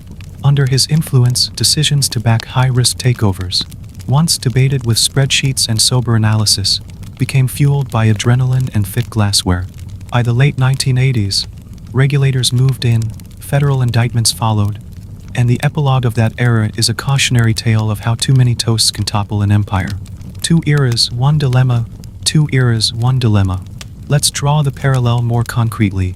When Alexander's soldiers offered him a helmet of muddy water in the desert, knowing full well he was king, they expected him to drink first. Instead, he poured it out, refusing to partake until his men had quenched their thirst. A performing act of solidarity forged in sobriety. Contrast that with a modern CEO who, during a high-stakes merger dinner, downs glass after glass of rare Bordeaux, then stumbles through critical contract negotiations the following morning. Actions taken under inebriation can dismantle alliances faster than any battlefield defeat. One resonant Wall Street example occurred in 2006. A leading hedge fund manager threw a year-end celebration at a sky-high Manhattan rooftop lounge, serving luxury vintages and top-shelf whiskey. The evening's highlight became a karaoke contest. Executives, some intoxicated, belting out rock classics. A younger associate, eager to impress, spilled his drink on a senior partner's designer suit. Temper flared. Words were said that couldn't be unsaid. And the next day the fund's boardroom stung with tension. A planned multi-billion-dollar acquisition fell through, not because of financial calculus, but because social decorum had evaporated under bar lights. Two eras, one dilemma. How the loss of prudence at a celebratory table can unravel complex negotiations built over months. Returning to ancient Persia, alcohol's double edge was not lost on Alexander. Beyond the palace-burning incident, another tragic outcome awaited: the death of his close friend Clitus. Plutarch recounts that at a banquet in Babylon, fueled by wine and provoked arguments, Alexander flew into a rage and struck Clitus with a spear, fatally wounding him. The grief that followed plunged Alexander into remorse. He wept beside Clitus's body, understanding that wine-sodden tempers could turn lethal. Modern psychiatric studies on alcohol echo this. Disinhibition can unmask latent aggression, turning words into wounds. Two eras, one dilemma. Two eras, one dilemma. Fast forward to 2014, when a leading tech entrepreneur hosted a glitzy investor gala in San Francisco. Among the guest list were top-tier venture capitalists, each arriving in designer evening wear. The entrepreneur, in an uncharacteristic lapse of moderation, overserved fine single malt scotch. Late in the evening, after rounds of toasts to disruptive synergy, tempers frayed during a heated discussion over board control. An investor spiked his drink with an energy shot, then angrily confronted the founder about valuations. Words escalated to threats, followed by a scuffle. The security camera capture went viral. Headlines the next morning read, "Startup founders' party spirals into brawl." The founder's credibility plummeted, investor trust evaporated, and a multi-million-dollar Series D round was shelved indefinitely. Two eras, one dilemma. Two eras, one dilemma. Alcohol has long served as both lubricant and poison. In Alexander's era, wine was central to Mediterranean culture, employed in rituals and ceremonies honoring gods like Dionysus. Yet Macedonians diluted their wine heavily, often as low as 1 part wine to 4 or 5 parts water, believing undiluted wine was fit only for barbarians. As a teenage prince, Alexander witnessed Aristotle's lectures on moderation, where the philosopher cited Hippocratic ideas about wine as medicine, not mindless indulgence. When Alexander overstepped at Persepolis or in the fringes of Babylon, he transgressed those early lessons. He learned, often painfully, that even a king was subject to the corrosive haze of excess. In corporate contexts, alcohol serves similar roles. It greases social wheels, breaks ice, and deepens alliances. The famous deal over drinks scenario, closing a merger with a late-night toast, has been romanticized in boardroom lore. Yet every celebratory drink carries risk. According to a 2020 survey by the National Institutes of Health, 38% of senior executives admitted that alcohol had impaired their decision-making at least once during a major negotiation. This isn't merely anecdotal. Research published by Harvard Business Review found that negotiations held over alcohol-laden lunches often yield roughly 10% lower gains than those conducted sans alcohol. 2 eras, 1 dilemma. Whether in 330 BCE or 2021, alcohol's capacity to dull the mind outweighs any fleeting social lubrication. Consider another modern illustration. In 2017, a major pharmaceutical CEO hosted a retreat at a vineyard in Napa Valley. The intention was to reward top researchers and foster collaboration. The buffet offered local Cabernet Sauvignon, artisanal cheeses, and truffle-infused everything. Relaxation reigned until one late evening, when executives, emboldened by Pinot Noir, began discussing divisive R&D budget cuts. In the haze, disagreements turned personal. 2 senior VPs argued loudly over the merits of a drug trial, with one calling the other's research utterly pointless. Sentiments once shared in private became public grudges. The next day's strategy sessions felt brittle. The team fractured. Ultimately, several researchers left the company, citing breakdowns in trust. 2 eras, 1 dilemma. 2 eras, 1 dilemma. Back in Persia, Alexander attended another banquet, this one purportedly hosted by the Persian noble Bagoas in Babylon. Bagoas's wine was rumored to be of the finest quality, imported from the Levant, lightly scented with mint, served in gold goblets. After several cups, Alexander, carried away by emotion and perhaps the memory of his friend's loss, offered an exaggerated recitation of the Iliad, tears in his eyes as he evoked Achilles' grief for Patroclus. The assembly grew somber, the wine-fueled mirth evaporating into melancholic reverence. From that night onward, the tears of Alexander became proverbially linked to alcohol's power to excavate raw emotions. Too much wine can reveal what we'd rather conceal: grief, anger, regret, making discussions at the table more vulnerable, yet unpredictably explosive. 2 eras, 1 dilemma. 2 eras, 1 dilemma. Modern executives face analogous moments. At a board dinner in London, a CEO, after too many toasts, delivered a raw, emotional speech about his fears for the company's future. Instead of inspiring solidarity, the speech sowed doubt. Investors, uneasy at such public vulnerability, quietly began exploring alternative leadership. Weeks later, the board voted to replace him. 2 eras, 1 dilemma. The gaslighting comfort of wine can also expose raw nerves that destabilize authority. Recognizing these patterns, some organizations have introduced guidelines to curb alcohol's influence at critical junctures. Goldman Sachs, for instance, in 2019 publicly banned open bars at certain M&A deal dinners, citing studies showing that sobriety fosters clearer judgment. Instead, they offer premium mocktails, sparkling yerba mate or cold-pressed fruit juices, allowing deal-makers to toast without blurring lines. Similarly, some high-tech firms have adopted dry hours for board meetings, a commitment to no alcohol at lunch when significant strategy decisions are on the table. 2 eras, 1 dilemma. 2 eras, 1 dilemma. These modern policies echo Aristotle's admonitions to Alexander. Let food and drink serve as nourishment. Do not let them erode your virtues.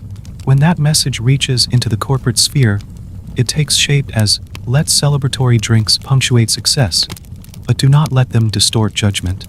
A 2021 study by Stanford Business School found that executives who abstained or limited themselves to 1 glass during negotiations achieved more favorable outcomes than those who indulged freely.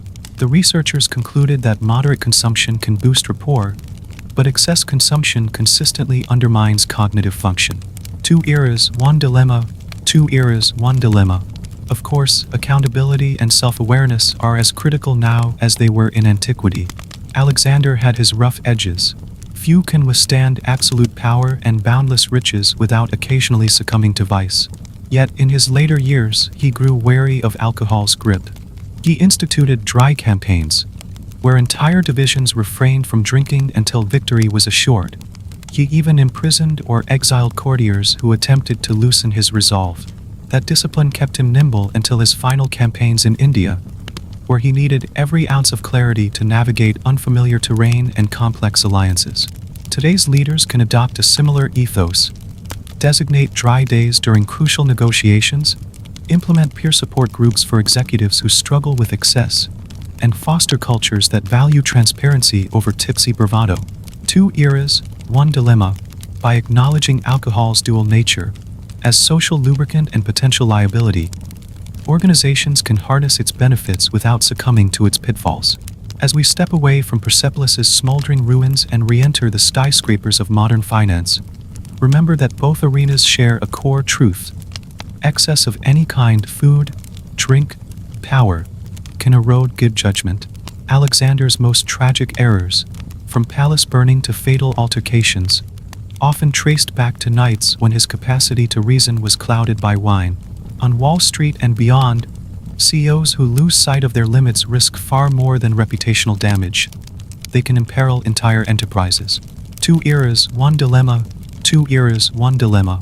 Now, as the embers of alcohol-fueled folly cool, we turn to another vital battlefield. The quest for sustenance on the road. The snacks and rations that keep leaders fueled between banquets and boardrooms. Two eras, one dilemma. Next, we'll explore how Alexander's simple dried figs, roasted chickpeas, and pungent onions parallel today's portable snacks, dried fruits, protein bars, and trail mixes, and what they reveal about resilience and resourcefulness on the march. Two eras, one dilemma. Two eras, one dilemma. Two eras, one dilemma. Two eras, one dilemma. When Alexander's army first crossed the Hindu Kush and descended into the plains of the Indus Valley in 327 BCE, the Macedonian soldiers encountered a world as foreign as any they had seen. The air itself seemed perfumed by a tapestry of spices, cinnamon, cardamom, turmeric, and cumin, that mingled with the steamy aromas of simmering pots. Gone were the familiar tastes of barley porridge and salted meat. Instead, there were fragrant curries, rice pilafs ablaze with saffron, and lentil-based stews seasoned to ignite the palate. Two eras, one dilemma. Two eras, one dilemma. How does a conquering army embrace these new flavors without sacrificing its own culinary identity? For Alexander, the solution lay in curiosity tempered by caution. He tasted, adapted, and learned. And so can we when our professional journeys take us across cultural divides. Imagine a Macedonian soldier named Perdiccas, accustomed to biting into rock-hard barley bread and gnawing on strips of salted goat. Now he stands before a steaming bowl of dal, a creamy lentil stew spiced with ginger, garlic, and a tempering of mustard seeds sizzling in hot oil. One bite, and his senses tingle with novelty. Lentils, once relegated to bland porridge, now sing with umami and heat. Off to the side, fragrant basmati rice, each grain elongating as it cooks, is striped with saffron threads that tint it golden. A dollop of yogurt cools the tongue between spoonfuls of curry. Perdiccas looks at his comrades, uncertain whether to dive in or recoil. Two eras, one dilemma. Two eras, one dilemma. Should he cling to his familiar staples, or venture into the unknown? Alexander, ever the student, took his first bite with measured enthusiasm. He praised the Persian saffron rice back in Persepolis, but India's dishes challenged him more profoundly. He sat beside Padadea, a young Bactrian advisor, exchanging recipes as they tasted spices sourced from the Malabar coast. Yet when Alexander saw his men sweating from the heat of chilies, he winked and reminded them, "Spice may strengthen the spirit, but temperance preserves the mind." In choosing a modest portion of curry, he signaled respect for local customs while honoring his Macedonian roots. He sought balance. If the curry's heat overwhelmed him, he paired it with barley bread and diluted wine, a nod to home that restored equilibrium. Two eras, one dilemma. Two eras, one dilemma. For Alexander's officers, Indian cuisine wasn't merely a matter of taste. It was a lesson in leadership. When a general named Kleidos resisted the new flavors, insisting fiercely that Macedonian lentil stew reigned supreme, his rift with Alexander widened beyond the battlefield. Alexander recognized that inflexibility in culture breeds the same kind of mutiny that inflexibility in battle can. By embracing at least small tastes of local fare, he encouraged cohesion. 2 eras, 1 dilemma. 2 eras, 1 dilemma. In the modern corporate world, similar culinary crossroads await. Consider Susan, an American marketing director who relocated to Bangalore to lead her company's first international office. Early on, she organized a team dinner at a local restaurant known for its authentic South Indian fare. The team arrived at the long, banana leaf-lined benches, handed small metal cups of buttermilk spiced with curry leaves. Doses, thin, crispy crepes made from fermented rice and lentil batter, arrived first, accompanied by coconut chutney and spicy sambar. Susan, used to burgers and fries, hesitated. Dozens of co-workers dipped into piping hot sambar, their smiles bright. Susan took a breath, tore off a piece of dosa, and dipped it into the smooth, spicy lentil broth. Her face flushed at first. She had underestimated the chilly heat, but then a grin broke out. 2 eras, 1 dilemma. 2 eras, 1 dilemma. By sharing that first bite, she showed solidarity, signaling that she valued her team's cultural heritage. From that night on, trust deepened, and collaboration flourished. Contrast Susan's approach with an American executive who once flew to Mumbai for mergers and acquisitions. Determined to maintain a strict Western routine, he booked lunch at McDonald's because, "I know what to expect there." His Indian counterparts greeted him politely, but the choice spoke volumes. He favored comfort over connection. 2 eras, 1 dilemma. 2 eras, 1 dilemma. While he ate safe, familiar burgers, his counterparts dined on biryanis and kebabs just outside the window, forging stronger bonds over shared local flavors. In boardrooms, deals often hinge on relationships. Refusing to share local cuisine can create unspoken distance, propagating doubts about one's adaptability and respect. Returning to Alexander's campaign, Indian ingredients sometimes forced innovation. When the monsoon drenched Persia's supply lines, grains rotted, and salted meats spoiled. Yet rice, grown locally, thrived in flooded paddies. Alexander's engineers quickly built rudimentary stockpiles of dried rice and lentils, replacing brittle barley biscuits. His chefs experimented. They ground lentils with wild peppers, forming spiced lentil cakes that soldiers could grill over campfires. Onions were growth crops, so he distributed roasted onions stuffed with spiced rice, an early form of stuffed vegetables. He dipped each new dish into Macedonian traditions, adding goat cheese to temper curry heat, or layering rice under a layer of coarse barley crumbs when flour ran low. 2 eras, 1 dilemma. 2 eras, 1 dilemma. The result was a hybrid ration that preserved energy and flavor. A rice-lentil mash spice to ward off monotony, rounding out austere campaign meals. In a parallel modern scenario, an international relief organization sent aid workers to remote regions of Andhra Pradesh after an earthquake. Familiar with MREs and packaged rations from their home country, the workers discovered local kitchens serving rice porridge flavored with turmeric, ginger, and fresh cilantro, a simple, nourishing remedy for upset stomachs and fatigue. They hesitated, worried about hygiene and allergens. Some opted for their standard meal packs, but others tried the porridge, enjoying sustained energy and fewer digestive issues. 2 eras, 1 dilemma. 2 eras, 1 dilemma. Over time, the aid workers integrated more local recipes, dried banana chips, roasted chickpeas, and hand-pressed coconut oil into their own field rations, improving morale and physical resilience. Their willingness to adapt saved not only calories but also goodwill among villagers. Alexander's example teaches us that adaptation isn't surrender, it's strategic enrichment. By appropriating Indian spices, turmeric's anti-inflammatory power, black pepper's ability to enhance nutrient absorption, cumin's digestive soothing qualities, he fortified his army's health. Modern nutritionists echo this. A spoonful of turmeric in a morning smoothie fights inflammation. A dash of black pepper unlocks curcumin's benefits. Today's executives on the road can pack travel-friendly spice kits. A small tin of garam masala, a sachet of ground ginger, a pinch of chili flakes. When faced with bland hotel breakfasts, they can simply sprinkle spice onto eggs or oatmeal, creating a familiar burst of flavor that revives enthusiasm. 2 eras, 1 dilemma. 2 eras, 1 dilemma. Of course, not every attempt at fusion succeeds. Some dishes that Alexander tasted might have been too pungent.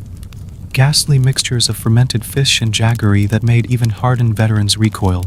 In a modern test kitchen in New York City, a chef tried blending American-style walnut brownies with cardamom and rosewater, a nod to Indian flavors.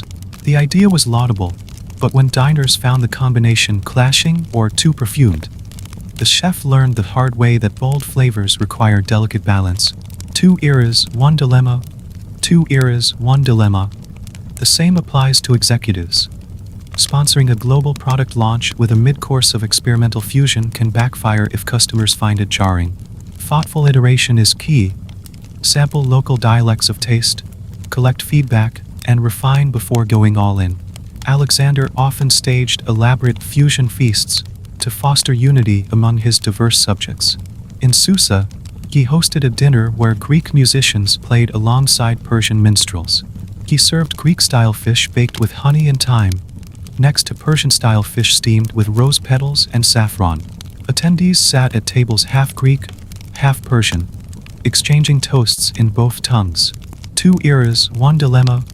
2 eras, 1 dilemma. That first-hand experience of culinary juxtaposition breathed life into his vision of a blended empire. Paradoxically, the feast celebrated diversity by emphasizing common ground: gratitude for the bounty of the land, Mediterranean or Indian Delta.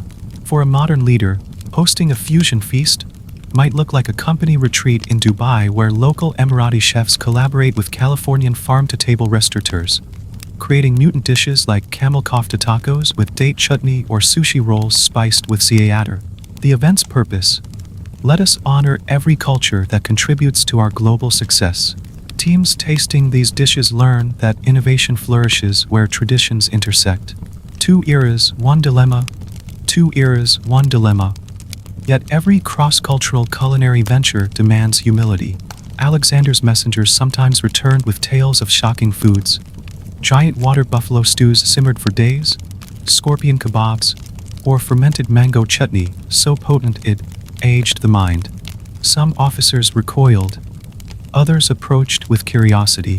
When Alexander saw disgust creeping into his men's eyes, he intervened. We conquer not to erase differences, but to celebrate them, yet never at the expense of unity. He discouraged ridicule of local specialties, insisting that mockery be as unacceptable as military defeat. 2 eras, 1 dilemma. 2 eras, 1 dilemma. In the same spirit, a U.S. diplomat in Jakarta once attended a dinner where she was served gyudeg, jackfruit stewed in coconut milk and palm sugar. The sweet-savory mix bewildered her palate. She posed a respectful question to the host: what inspired this combination? Listening to the host's story, how gyudeg represented birth, death, and rebirth, she tasted again with empathy, savoring not just flavor but symbolism. Her willingness to learn strengthened diplomatic ties far more than any memo ever could. 2 eras, 1 dilemma. 2 eras, 1 dilemma. By embracing new tastes, Alexander's army gained more than just culinary variety. They acquired resilience. Access to local foraging through Indian villages meant fresh produce. Bananas, mangoes, coconuts supplemented lackluster rations. When soldiers became ill from scurvy, local herbalists taught them to brew sandals of life tea from turmeric and neem leaves, alleviating symptoms. Alexander's doctors recorded these remedies, returning with notes that would inform Hellenistic medicine for centuries. Similarly, in the early 21st century, field hospital staff in New Delhi combined Western antibiotics with Ayurvedic poultices to treat wounds. The confluence of knowledge deepened medical practice for all involved. 2 eras, 1 dilemma. 2 eras, 1 dilemma. As Alexander's influence spread across India, he encouraged his officers to bring back Indian chefs to Pella, hoping to replicate beloved dishes for the Macedonian court. These chefs experimented with local produce: eggplants, okra, lentils, teaching Greek cooks how to balance spices. The result was a hybrid cuisine in Macedonia: skewers of lamb seasoned with Bengal pepper, lentil stews enriched with Greek olives, and yogurt-based sauces accented with coriander. Macedonian citizens, who once scoffed at these new aromas, soon clamored for them. Two eras, one dilemma. Two eras, one dilemma. Modern corporations often mirror this culinary cross-pollination. An American software company opening an office in Colombo might cater lunch from a local tiffin service. Rice packets wrapped in banana leaves, curries packed in small steel tiffin boxes. Back in Silicon Valley, the same company might host Sri Lankan Tuesday in their cafeteria, promoting dishes like hoppers, fermented rice pancakes, alongside Taco Tuesday, creating a weekly rhythm of cultural appreciation. Employees bond over shared tastes and stories, forming deeper connections across cultural lines. Two eras, one dilemma. Two eras, one dilemma. But as Alexander learned, not every cultural import should be adopted wholesale. He saw how some of his Macedonian troops, unaccustomed to the array of Indian sweets, pistachio-flecked burfi, rose-water-scented jalebi, became sugar-addicted, neglecting stronger fare. Their energy surges collapsed into crashes and fatigue set in. Learning from this, Alexander's cooks devised a middle way. They served small portions of sweets only on festival days, coupling them with protein-rich meats to stabilize energy. Two eras, one dilemma.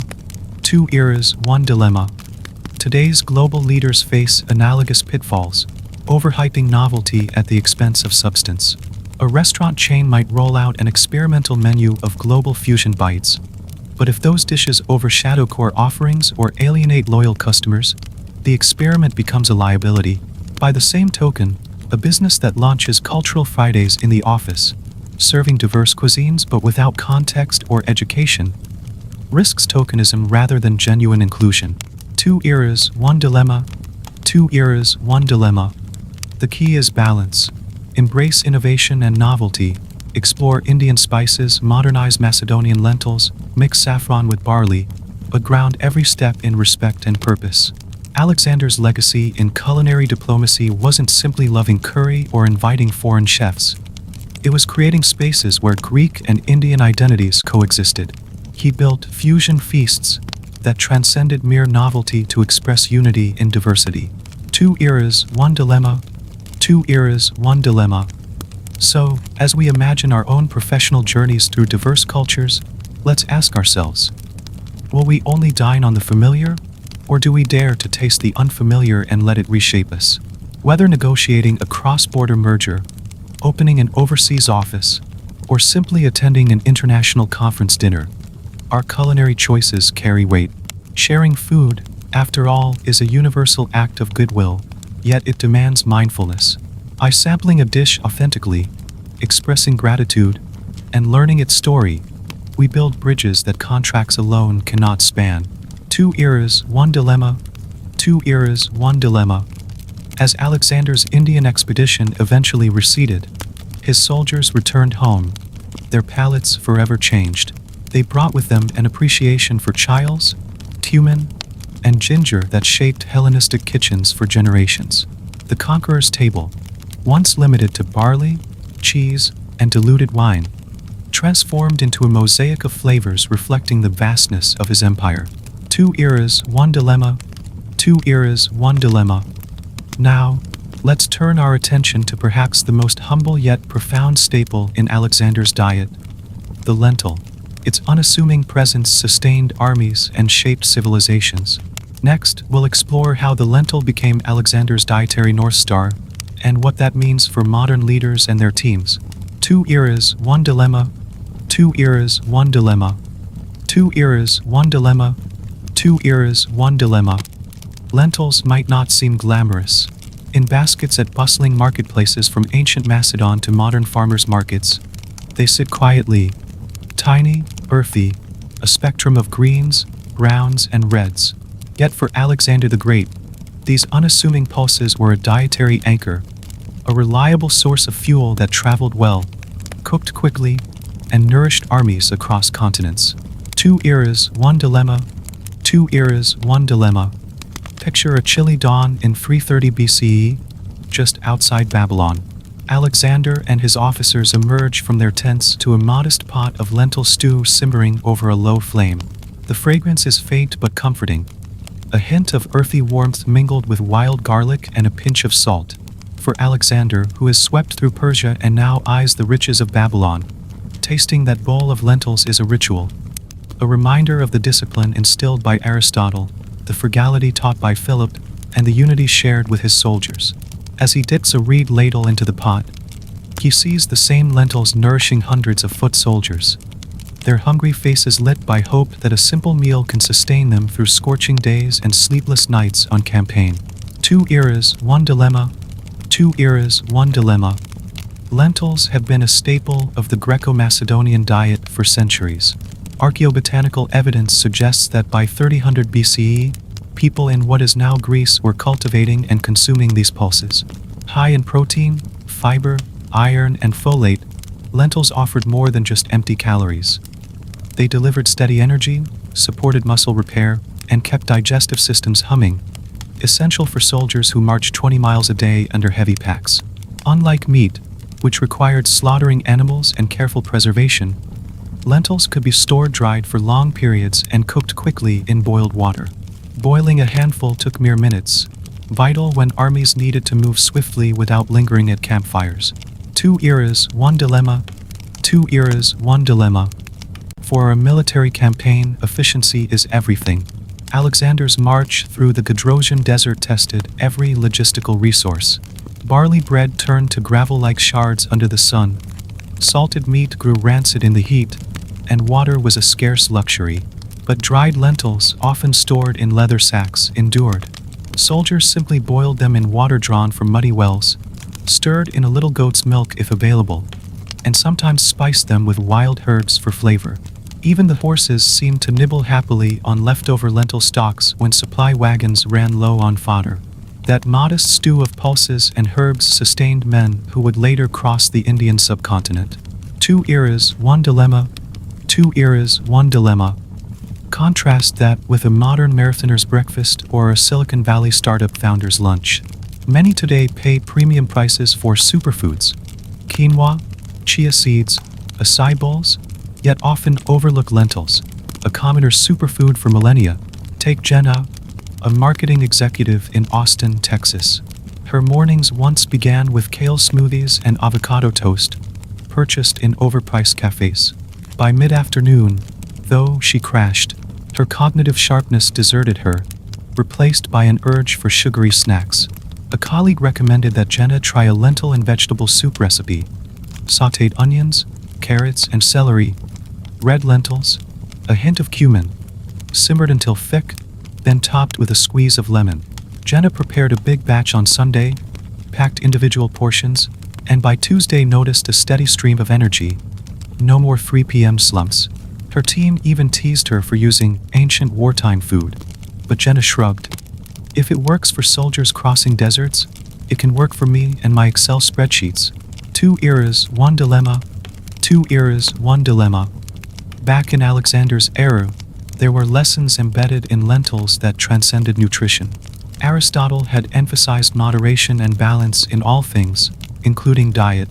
In Nicomachean Ethics, he spoke of eudaimonia, flourishing through virtue. For Alexander, virtuous leadership meant enduring hardship alongside his men.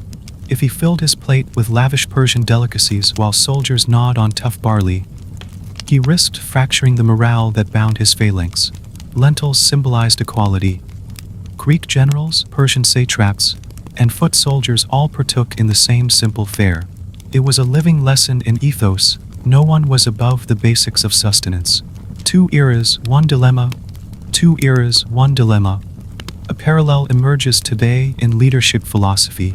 CEOs who take employees to Michelin-starred restaurants one night but expect them to scrounge cafeteria leftovers the next erode trust. When Satya, a mid-level manager at a major tech firm in Seattle, discovered that her department head consistently booked executive-only dinners at the finest restaurants, while her team struggled to afford the pricey cafe in the lobby, discontent brewed. The manager realized that if leadership feasts on luxury while rank-and-file staff choose instant ramen, the symbolic gap undermines unity. Instead, Satya advocated for team lunches, modest local eateries or catered meals that balance quality with affordability. By embracing inclusive, pulse-based dishes, lentil salads, quinoa bowls, mixed bean chilies, her department fostered a sense of shared purpose. 2 eras, 1 dilemma. 2 eras, 1 dilemma. Alexander's embrace of lentils went beyond symbolism. He even integrated local variations he encountered in India. In Punjab, cooks soaked lentils in water overnight, allowing them to cook rapidly by dawn, an innovation that sped up mealtime preparation and conserved precious fuel. In Bactria, roasted lentils mixed with grated cheese became a crunchy snack for horsemen. Observing these practices, Alexander's chefs experimented. They tossed lentils with chopped onions, wild garlic, and a dash of vinegar to mimic Persian look-alike stews. The results were hybrid dishes that retained Macedonian principles of durability and simplicity while borrowing Indian techniques for efficiency. 2 eras, 1 dilemma. 2 eras, 1 dilemma. Modern professionals can learn from this adaptive spirit. Consider Ravi, an urban planner in Chicago whose parents emigrated from Kerala. Ravi appreciated his cultural heritage but worked long hours at a non-profit. He found himself too busy to cook elaborate Keralite dal dishes, yet reluctant to rely on pricey prepared meals. He discovered a middle path, rinsing red lentils with turmeric, garlic, and black pepper, then microwaving them with water for 5 minutes, stirring once mid-cycle. He topped the cooked lentils with store-bought spice-infused coconut flakes and a handful of chopped spinach. The bowl cost under $3, packed a protein punch, and let him eat in his car between site visits. 2 eras, 1 dilemma. 2 eras, 1 dilemma. Just as Alexander's engineers standardized rations for ease of distribution, Ravi standardized his power bowl recipe for maximum efficiency and minimal cleanup. He began sharing the recipe during team meetings at the city office, where colleagues marveled at how one humble pulse could pack such nutritional firepower. Soon, Ravi's lentil fix became a lunchtime ritual for half the planning department. Everyone joked about marching through urban jungles on battle food, but productivity soared. Fewer afternoon energy lulls, sharper focus in long policy sessions, and even healthier bank accounts as team members reduced daily takeout expenses. 2 eras, 1 dilemma. 2 eras, 1 dilemma. Nutrition aside, lentils also carried philosophical weight in ancient thought. Hippocratic medicine, widely studied by Greek physicians, extolled lentils for their cooling properties, believed to balance the 4 humors and soothe internal heat. Aristotle, drawing from Hippocrates, noted that pulses were excellent for those with active lives. They provided grounding energy without the heaviness of red meat. Soldiers who consumed too much meat risked lethargy and sluggishness. Those who ate only grains might be weak. Lentils, in the ideal mix, offered a Goldilocks solution. Neither too hot nor too cold, sustaining without slumbering. 2 eras, 1 dilemma. 2 eras, 1 dilemma. Fast forward to a contemporary example. Dr. Aisha Johnson, a sports nutritionist for a semi-pro soccer team in Atlanta, observed that her players often opted for protein-packed shakes and massive steak dinners to bulk up, yet struggled with muscle recovery fatigue and digestive issues. Drawing on ancient wisdom, she introduced lentil performance bowls post-practice. Brown lentils cooked with diced peppers and garlic, tossed with grilled chicken and avocado, drizzled with lemon. She explained that the fiber in lentils promoted gut health, the protein supported muscle repair, and the complex carbs provided slow-burning energy. Within weeks, players reported fewer cramps, improved stamina during scrimmages, and even better sleep. 2 eras, 1 dilemma. 2 eras, 1 dilemma. Lesson learned. The humblest foods can outperform flashier alternatives when applied thoughtfully. Leaders who champion accessible, nutrient-dense fare, whether in a corporate cafeteria or a sports canteen, demonstrate that wellness is not a privilege for the few but a foundation for the many. In Alexander's day, that meant offering everyone the same pulse-based stew. Today, it means providing healthy, affordable meals that reach every corner of the organization. 2 eras, 1 dilemma. 2 eras, 1 dilemma. Of course, not every lentil-centric experiment succeeds. Lentils can be bland when cooked without seasoning, and some people mistakenly avoid them due to myths about lentil flatulence. In a startup accelerator in Boston, an entrepreneur named Mark decided to host a lentil hackathon lunch, offering dishes from lentil tacos to lentil meatballs. He hoped to spark innovation and team spirit through communal cooking, but he underestimated food sensitivities. Several participants lamented their digestive discomfort, and the hackathon buzz shifted from code challenges to toilet line jokes. Humiliated, Mark realized that good intentions require thorough planning. Provide digestive aids like ginger tea, offer clear ingredient lists for those with allergies, and include palate-cleansing accompaniments like lime wedges or mint chutney to make pulses more approachable. 2 eras, 1 dilemma. 2 eras, 1 dilemma. Alexander faced his own culinary misfires. In Helmand Province, in modern-day Afghanistan, chefs attempted a lavish feast pairing lentil stew with honeyed pomegranate seeds, a combination intended to celebrate local produce.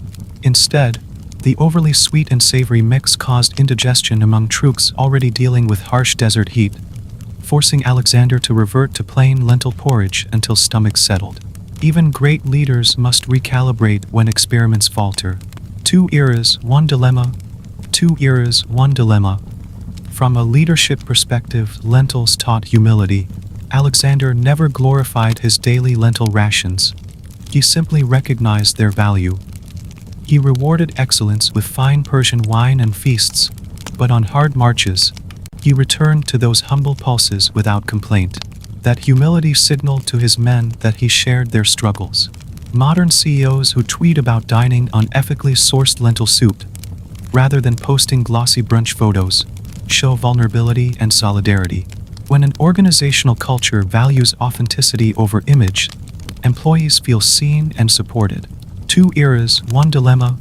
2 eras, 1 dilemma. As Alexander's empire expanded, lentils remained central. In Alexandria, the city founded on the edge of the Nile Delta, markets overflowed with lentils imported from both Greek colonies and Indian traders. Chefs experimented with pairings. Lentils seasoned with Egyptian cumin alongside Greek olives. Lentil patties drizzled with honey sourced from Cilicia. Cultural festivals in Alexandria featured lentil cook-offs. Local clans vying for the title of Master Pulse Chef. Those contests reinforced social bonds, mixing culinary traditions from Macedonia, Persia, Egypt, and India. The pulse became a unifying motif, a daily reminder that disparate peoples could find common ground, literally and figuratively, in a shared bowl. 2 eras, 1 dilemma. 2 eras, 1 dilemma. In our interconnected world, the lentil still carries that unifying potential. A school in Toronto might host Lentil Mondays, serving lentil curry one week and lentil chili the next, introducing students to Indian and Latin American traditions. A community center in Los Angeles might teach lentil gardening workshops, showing how to grow lentils in raised beds to address food insecurity. Those initiatives echo Alexander's marketplace feasts, small pulses fostering big connections. 2 eras, 1 dilemma. 2 eras, 1 dilemma. Now, as we prepare to leave behind the lentil's earthy wisdom, it's time to turn our attention to a different form of sustenance. The portable, on-the-move snacks that kept Alexander's riders and messengers fueled between meals. Just as lentils provided steady sustenance for armies at rest, dried figs, roasted chickpeas, and aged goat cheese served as the digital age granola for soldiers on horseback. 2 eras, 1 dilemma. 2 eras, 1 dilemma. 2 eras, 1 dilemma. 2 eras, 1 dilemma. Imagine walking through the sunlit streets of late antique Alexandria, where scholars in flowing togas argued over the motions of stars and the subtleties of geometry beneath the dome of what remained of the great library. Among them strode Hypatia, wise, confident, and unafraid to speak her mind. She taught astronomy and mathematics in open-air lecture halls, her voice rising over the murmurs of students from across the Roman Empire. 2 eras, 1 dilemma. 2 eras, 1 dilemma. Fast forward to a modern lecture theater at NASA's headquarters, where a brilliant engineer named Dr. Katherine Johnson quietly breaks through gender and racial barriers as she calculates trajectories for the Apollo missions. 2 eras, 1 dilemma. 2 eras, 1 dilemma. Across centuries and continents, the struggle to protect women's place in science and to defend academic freedom remains a shared challenge. Hypatia's story begins in the intellectual crucible of Alexandria around 360 CE, where her father Theon, a respected mathematician, nurtured her unusual gift for numbers, astronomy, and philosophy. In an era when most women's pursuits were confined to domestic spheres, Hypatia mastered Euclidean geometry, contributed to the editing of Ptolemy's Almagest, and oversaw the design of astrolabes, sophisticated devices for charting the heavens. Her public lectures drew students of all backgrounds: pagans, Christians, and even a handful of Jews. Wrapped in a linen philosopher's cloak, she stood before a mixed-gender crowd, diagramming conic sections on wax tablets and debating Neoplatonic ideas about the nature of the soul. Two eras, one dilemma. Two eras, one dilemma. As the de facto preserver of Alexandria's scientific legacy, what remained of the famed library having dwindled under successive waves of strife, Hypatia embodied an ideal that knowledge transcends gender and creed. She served as a chief advisor to Orestes, the Roman prefect, offering counsel on legal disputes and civic matters. Yet her open-minded scholarship and refusal to align exclusively with any religious faction made her a target in a city increasingly torn by theological conflict. The rising power of Cyril, the Christian bishop of Alexandria, coincided with Hypatia's ascent as a beacon of classical learning. Two eras, one dilemma. Two eras, one dilemma. In Alexandria of the early 5th century, tensions simmered between Christians and pagans, as well as between competing Christian sections. Hypatia's neutrality, neither Christian convert nor outspoken pagan apologist, proved impossible to maintain. To Cyril's fervent followers, who equated any dissent or alternative philosophy with heresy, her prominence became a liability. They whispered that her mathematical instruments were talismans of sorcery, that her Neoplatonic teachings corrupted the faithful. When city mobs of Parabalani, amiably billed as church caretakers but effectively a militant arm, saw Hypatia in Orestes' company, they accused her of manipulating civic policy. Two eras, one dilemma. Two eras, one dilemma. Then came a spring day in 415 CE when things reached a tragic crescendo. A group of Parabalani and disgruntled readers, lower-ranking church officials, intercepted Hypatia as she rode in her chariot near the Caesareum. They dragged her into a church, where they stripped her and brutally murdered her, tore her flesh with shards of roof tiles or oyster shells, according to Socrates Scholasticus, before burning her remains. Alexandria lost not only a gifted mathematician but the last luminous link to its classical heritage. Two eras, one dilemma. Two eras, one dilemma. Hypatia's murder marked a turning point. Her death symbolized the eclipse of ancient rationalism beneath rising religious dogmatism. Her legacy was nearly obliterated for centuries. Her writings vanished, her name scrubbed from official annals. Yet whispers of her brilliance survived in Byzantine scholars' marginalia and later re-emerged during the Renaissance, when humanists like Marsilio Ficino hailed her as the last guardian of Hellenistic wisdom. Two eras, one dilemma. Two eras, one dilemma. Her story resonates today because the challenges she faced, bias against women in academia, the weaponization of ideology to silence dissent, and the precariousness of intellectual freedom, remain alarmingly familiar. Take Dr. Katherine Johnson, 1918 to 2020, whose computations of Earth-to-Moon trajectories were critical to NASA's success. Despite her reputation as the human computer, she endured segregation and skepticism. Yet she persevered, earning respect and paving the way for countless female scientists. Two eras, one dilemma. Two eras, one dilemma. In the early 21st century, institutions worldwide continue confronting the tension between tradition and progress. Women in STEM science, technology, engineering, and mathematics still battle imbalances. The National Science Foundation reports that although women earn nearly half of all bachelor's degrees, they represent only about 28% of the workforce in STEM fields. Moreover, female academics often face hostile environments, microaggressions, pay gaps, and overt harassment. Two eras, one dilemma. Two eras, one dilemma. Consider Dr. Anita Board, who in the late 1990s founded the Grace Hopper Celebration of Women in computing to counteract the marginalization she witnessed in Silicon Valley. Engineers would attend conferences and discover they were the only woman in rooms overflowing with male colleagues. Board's initiative created a supportive network, increasing retention and advancement for women technologists. Two eras, one dilemma. Two eras, one dilemma. Yet beyond gender equity, academic freedom itself is under pressure. In Turkey, Egypt, and increasingly parts of Eastern Europe, scholars face political persecution for research deemed controversial or unpatriotic.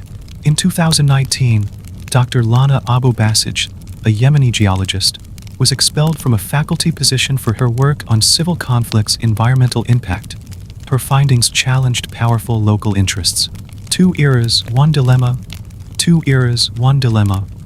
Similarly, in the United States, debates over freedom to teach have flared around campus speakers and critical race theory.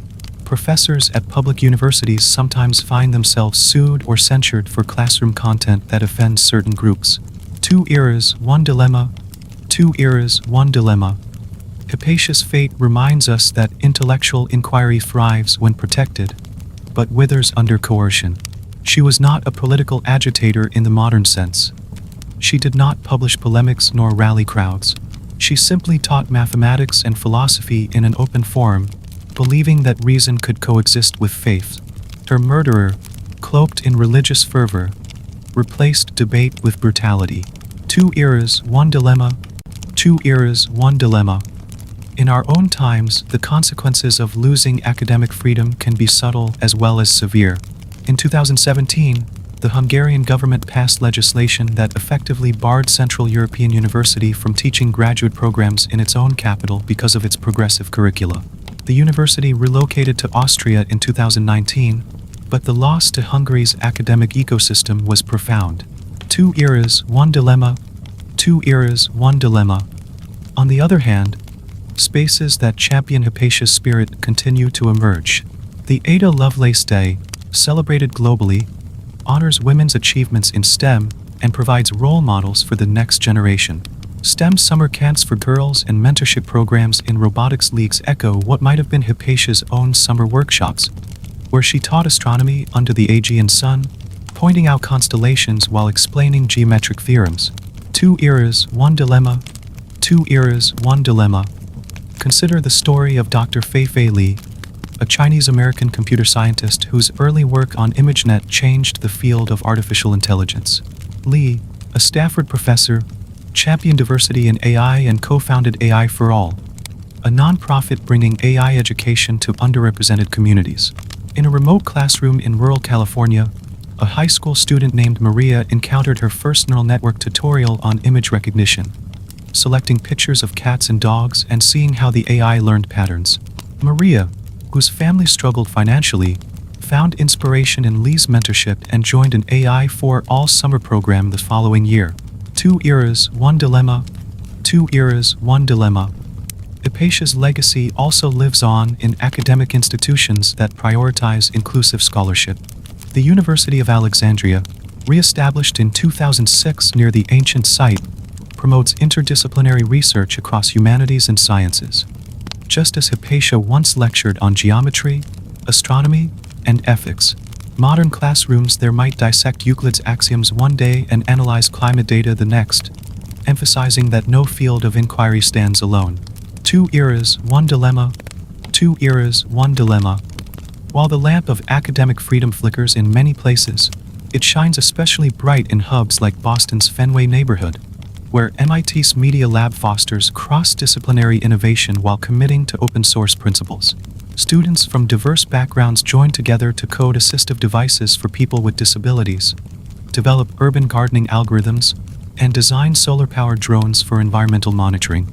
In those workshops, Hypatia's spirit could be felt. The conviction that knowledge, whether geometric or ecological, belongs to everyone. Two eras, one dilemma. Two eras, one dilemma. Yet even in these progressive pockets, challenges persist. In 2020, during the COVID-19 pandemic, some universities barred professors from discussing race in the classroom, citing political neutrality. Faculty members who defied these edicts faced suspension or dismissal. Two eras, one dilemma. Two eras, one dilemma. Hypatia's story counsels us to remain vigilant. Her life teaches that knowledge thrives only when free from intimidation. Her murder, shrouded in the accusation of pagan sorcery, reminds us that critical thinking and empathy must coexist to prevent violent crackdowns on dissent. Two eras, one dilemma. Two eras, one dilemma. In remembering Hypatia, we also remember the importance of representation. When young women of color at Stanford's AI4 all look at Dr. Fei-Fei Li's image on the lab's wall, they see themselves in a field long dominated by men. When a student at the University of Alexandria studies the geometric proofs that Hypatia once taught, she knows that a woman's mind shaped those theorems. Two eras, one dilemma. Two eras, one dilemma. Hypatia's life ended violently, her works lost to time. Yet her influence persists in subtle but profound ways. The fact that we still speak her name, dream of her reconstructed library, signals that ideas outlive walls and cohorts. The digital age has accelerated this preservation. Projects like Hypatia Hub, an online repository for women's scholarship, archive dissertations, journal articles, and interviews to ensure that today's Hypatias are not forgotten. Two eras, one dilemma. Two eras, one dilemma. Consider Dr. Maryam Mirzakhani, an Iranian mathematician and the first woman to win the Fields Medal in 2014. Like Hypatia, she captivated students with elegant proofs, yet she also navigated cultural expectations and limited opportunities. Her triumph demonstrated that excellence in STEM transcends borders, promising that Hypatia's ancient melodies of geometry continue to echo in modern classrooms. Two eras, one dilemma. Two eras, one dilemma. As we honor women in STEM and defend academic freedom, let us also champion environments that nurture curiosity, collaboration, and respectful challenge.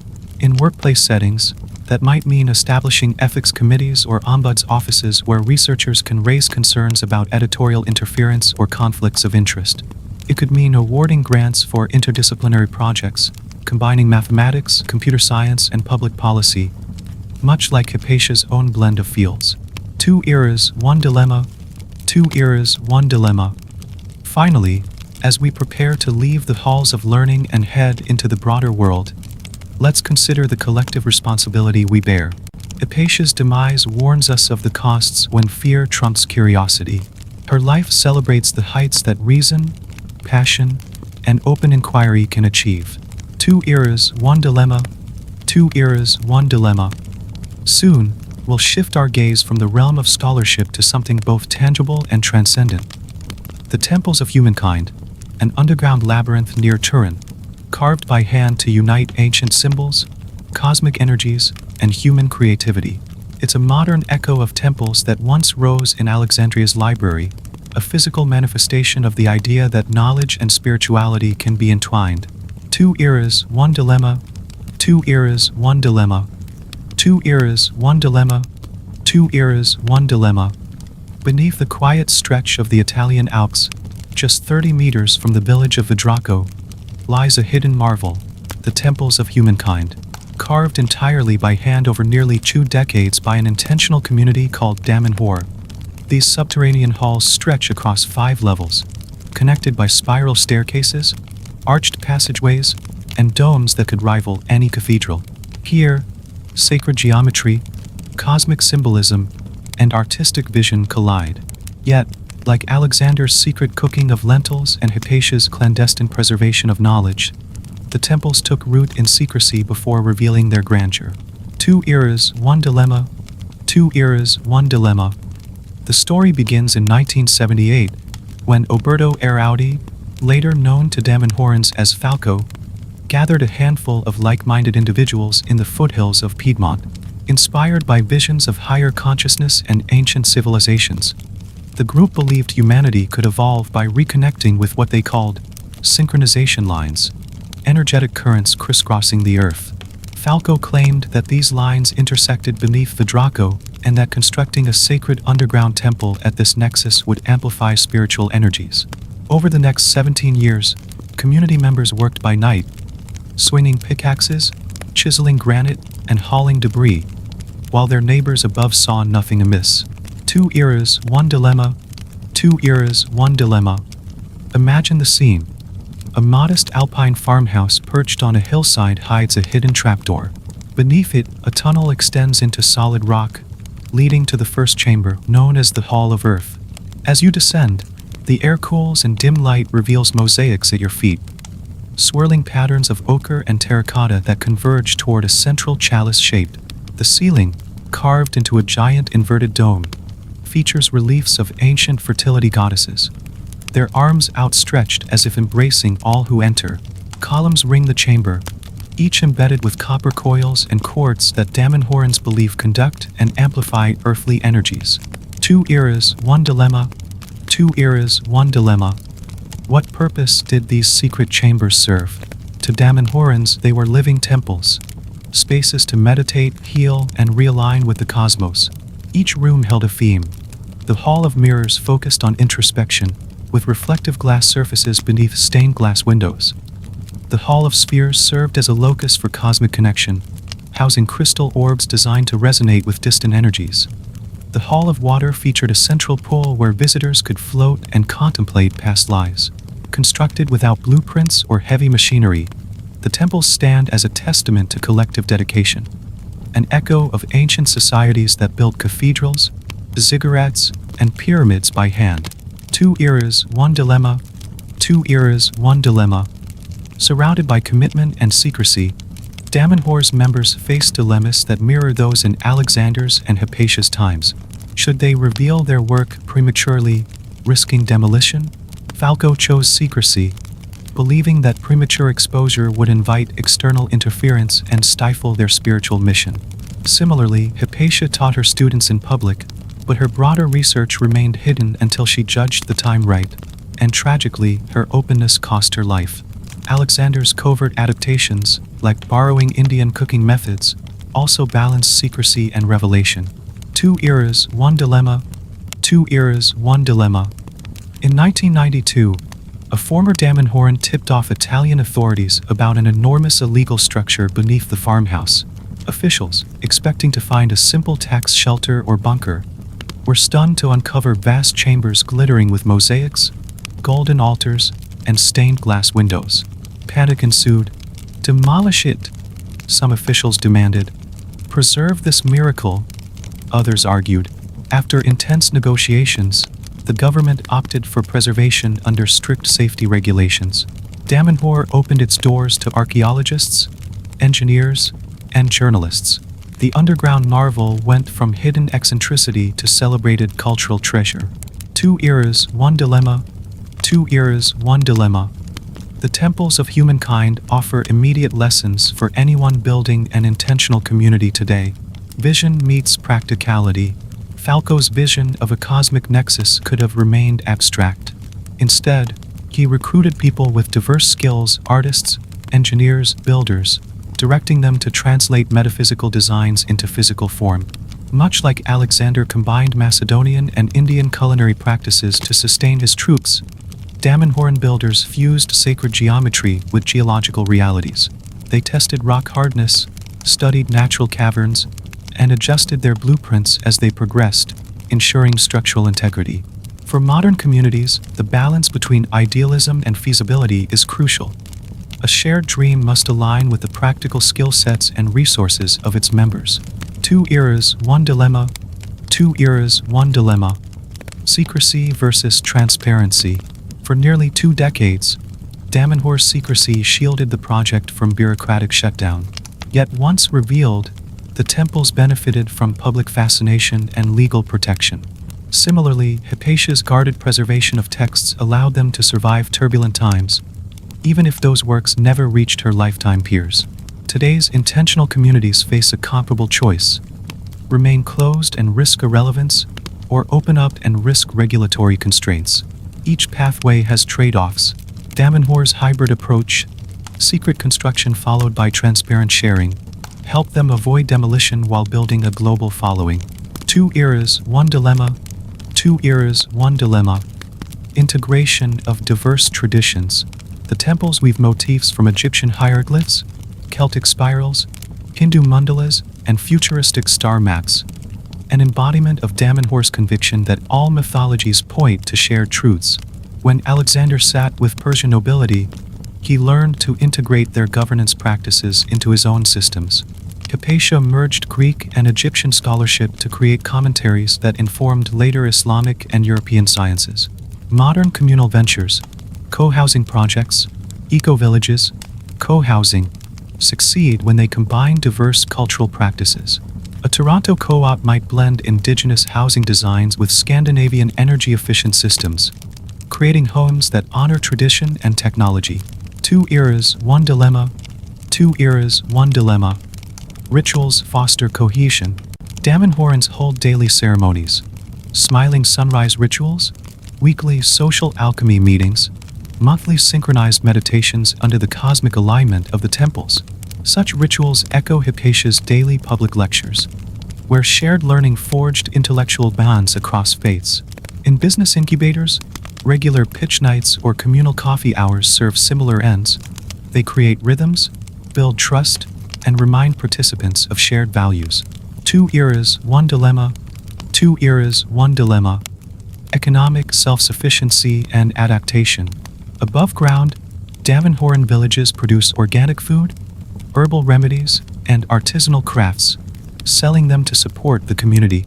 They use their own currency, the cradle, encouraging internal trade and minimizing dependence on the external economy. Alexander's armies foraged, requisitioned, and taxed conquered lands to maintain supply lines. When Persian fields ran dry, he adapted by sourcing grain from local satraps. Hypatia students paid small tuition fees or exchanged scrolls to study under her. Today, startups often rely on a mix of grants, crowdfunding, and revenue from community-made goods, artisan bread, renewable energy credits, guided tours, to sustain themselves. Two eras, one dilemma. Two eras, one dilemma. Constructing a temples-like project comes with complex social dynamics. In Davenport, leadership rotated. Steering councils elected coordinators, and rotating seniorship prevented power consolidation. Yet conflicts still arose. Disagreements over artistic direction, debates on membership criteria, disputes over resource allocation. Similar tensions surfaced in Alexandria when Hypatia's neutrality placed her between warring factions. Alexander struggled when generals vied for spoils. Modern communities mitigate these dilemmas with shared governance models, holacracy or sociocracy, where policy decisions require consensus or supermajority. By incorporating transparent decision-making processes and rotating roles, they echo Davenport's evolving leadership structures. Two eras, one dilemma. Two eras, one dilemma. Consider a contemporary example. Twin Oaks Community in Virginia, founded in 1967. Its founders modeled income sharing, communal chores, and rotating leadership. Over decades, they faced conflicts. Some members felt the hammock-making enterprise monopolized attention. Others questioned income equality. By instituting a grievance process and rotating work assignments, they preserved cohesion. Similarly, Davenport's rotating coordinators and weekly social alchemy sessions allowed grievances to surface and be addressed, preventing festering resentments. When a member felt overshadowed by more charismatic artists, they could raise the issue in a circle, leading to skill-sharing workshops that empowered quieter voices. Two eras, one dilemma. Two eras, one dilemma. The architecture of the temples also underscores resilience. Far from being static, the underground complex evolves. Chambers get refurbished, new frescoes are painted, additional levels are carved for future practitioners. In 2020, Davenport began a new wing, the Hall of Metals, dedicated to modern sustainable technologies, embedding copper coils and photovoltaic crystals to harness ambient energies. This continuous adaptation echoes Alexander's policy of founding new cities, named Alexandria, in diverse locations, each modifiable to local conditions. Hypatia's commentaries on mathematics, too, were living documents, updated by students to reflect new insights. For contemporary communities, building resilient infrastructure means designing modular spaces. A co-op might start with a single communal kitchen and, as membership grows, add a workshop for 3D printing, then a greenhouse beneath that, always with an eye toward future expansion. Two eras, one dilemma. Two eras, one dilemma. Davenport offers real-life examples of how artistic expression anchors a community. Local sculptors carved sacred symbols into walls, serpent motifs, tree of life patterns, planetary mandalas, channeling individual creativity into a shared tapestry. Then, traveling artisans began workshops teaching glass mosaic techniques. Community members learned to cut shards of colored glass, reassemble them into elaborate murals, and mount them on temple ceilings. This fusion of fine art and sacred purpose fostered mutual respect. The blacksmith who hammered iron supports worked alongside the painter who coated them with protective resins. In Silicon Valley, enterprises like Autodesk's Artist-in-Residence program invite creatives to collaborate with engineers, mirroring how Davenport artists and builders converged underground. Two eras, one dilemma. Two eras, one dilemma. Yet, as Alexander learned, grandeur can breed hubris. In fall 2011, Davenport's temple suffered a partial collapse in one corridor. Excessive weight from newly installed stone slags overcame structural support. The community rallied, repairing the damage, but the incident underscored the need for professional engineering oversight. Alexander's own city foundation sometimes cracked when he rushed construction, like at Alexandria S-Gate, built hastily in high humidity where mortar failed. These parallels remind intentional communities that visionary zeal must be tempered with technical prudence. Two eras, one dilemma. Two eras, one dilemma. In 2015, Davenport invited a team of structural engineers from Politecnico di Torino to assess the temple's integrity. Using 3D scanning, soil analysis, and finite element modeling, they identified vulnerable zones. The community then implemented reinforcement strategies, adding steel arches discreetly behind mosaic walls and improving groundwater drainage. This collaboration between esoteric visionaries and technical experts ensured that the temples would endure for generations. Today's co-housing projects engage architects and sustainability consultants early, preempting design flaws. Two eras, one dilemma. Two eras, one dilemma. Beyond architecture, Davenport's success hinged on economic integration with broader society. Their cooperative farms supply organic produce to local markets. Their artisans sell handcrafted jewelry and energy-healing products online. This dual identity, part intentional community, part economic enterprise, mirrors Alexander's dual role as conqueror and builder. He taxed local production but also invested in infrastructure, creating roads that persisted long after his death. Hypatia, too, maintained relationships with city officials and scholars across borders, ensuring her work transcended local politics. Modern communities fare best when they balance inward focus with outward relationships, hosting open houses, offering workshops, and selling goods, all while preserving core values. Two eras, one dilemma. Two eras, one dilemma. As we prepare to transition toward the next leg of our exploration, ancient roads and modern highways that connect distant places, let's distill the essence of the temples of humankind. Bold vision anchored in cooperation, secrecy yielding to selective openness, creativity bound by technical rigor, and communal purpose tied to broader engagement. Two eras, one dilemma. Two eras, one dilemma. Soon, we'll venture back to the surface, tracing the ancient royal road that stretched 1,500 miles from Persia to Sardis, and comparing it to America's interstate system that knits together coast to coast. In examining these arteries of connection, we'll see how infrastructure, whether carved from bedrock or paved with asphalt, serves as the backbone for cultural exchange, economic vitality, and collective progress. Two eras, one dilemma. Two eras, one dilemma. Two eras, one dilemma. Two eras, one dilemma. Imagine standing at the ancient city of Sardis in western Anatolia, modern-day Turkey, around 450 BCE. Beneath your sandals, a well-maintained stone path leads eastward to Susa, the capital of the Achaemenid Empire, some 1,500 miles away.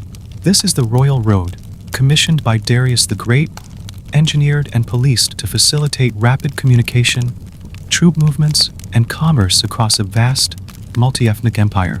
Now fast forward to an interstate highway rest stop off I-80 in Nebraska, where a refrigerated truck refuels before continuing its journey to New York City.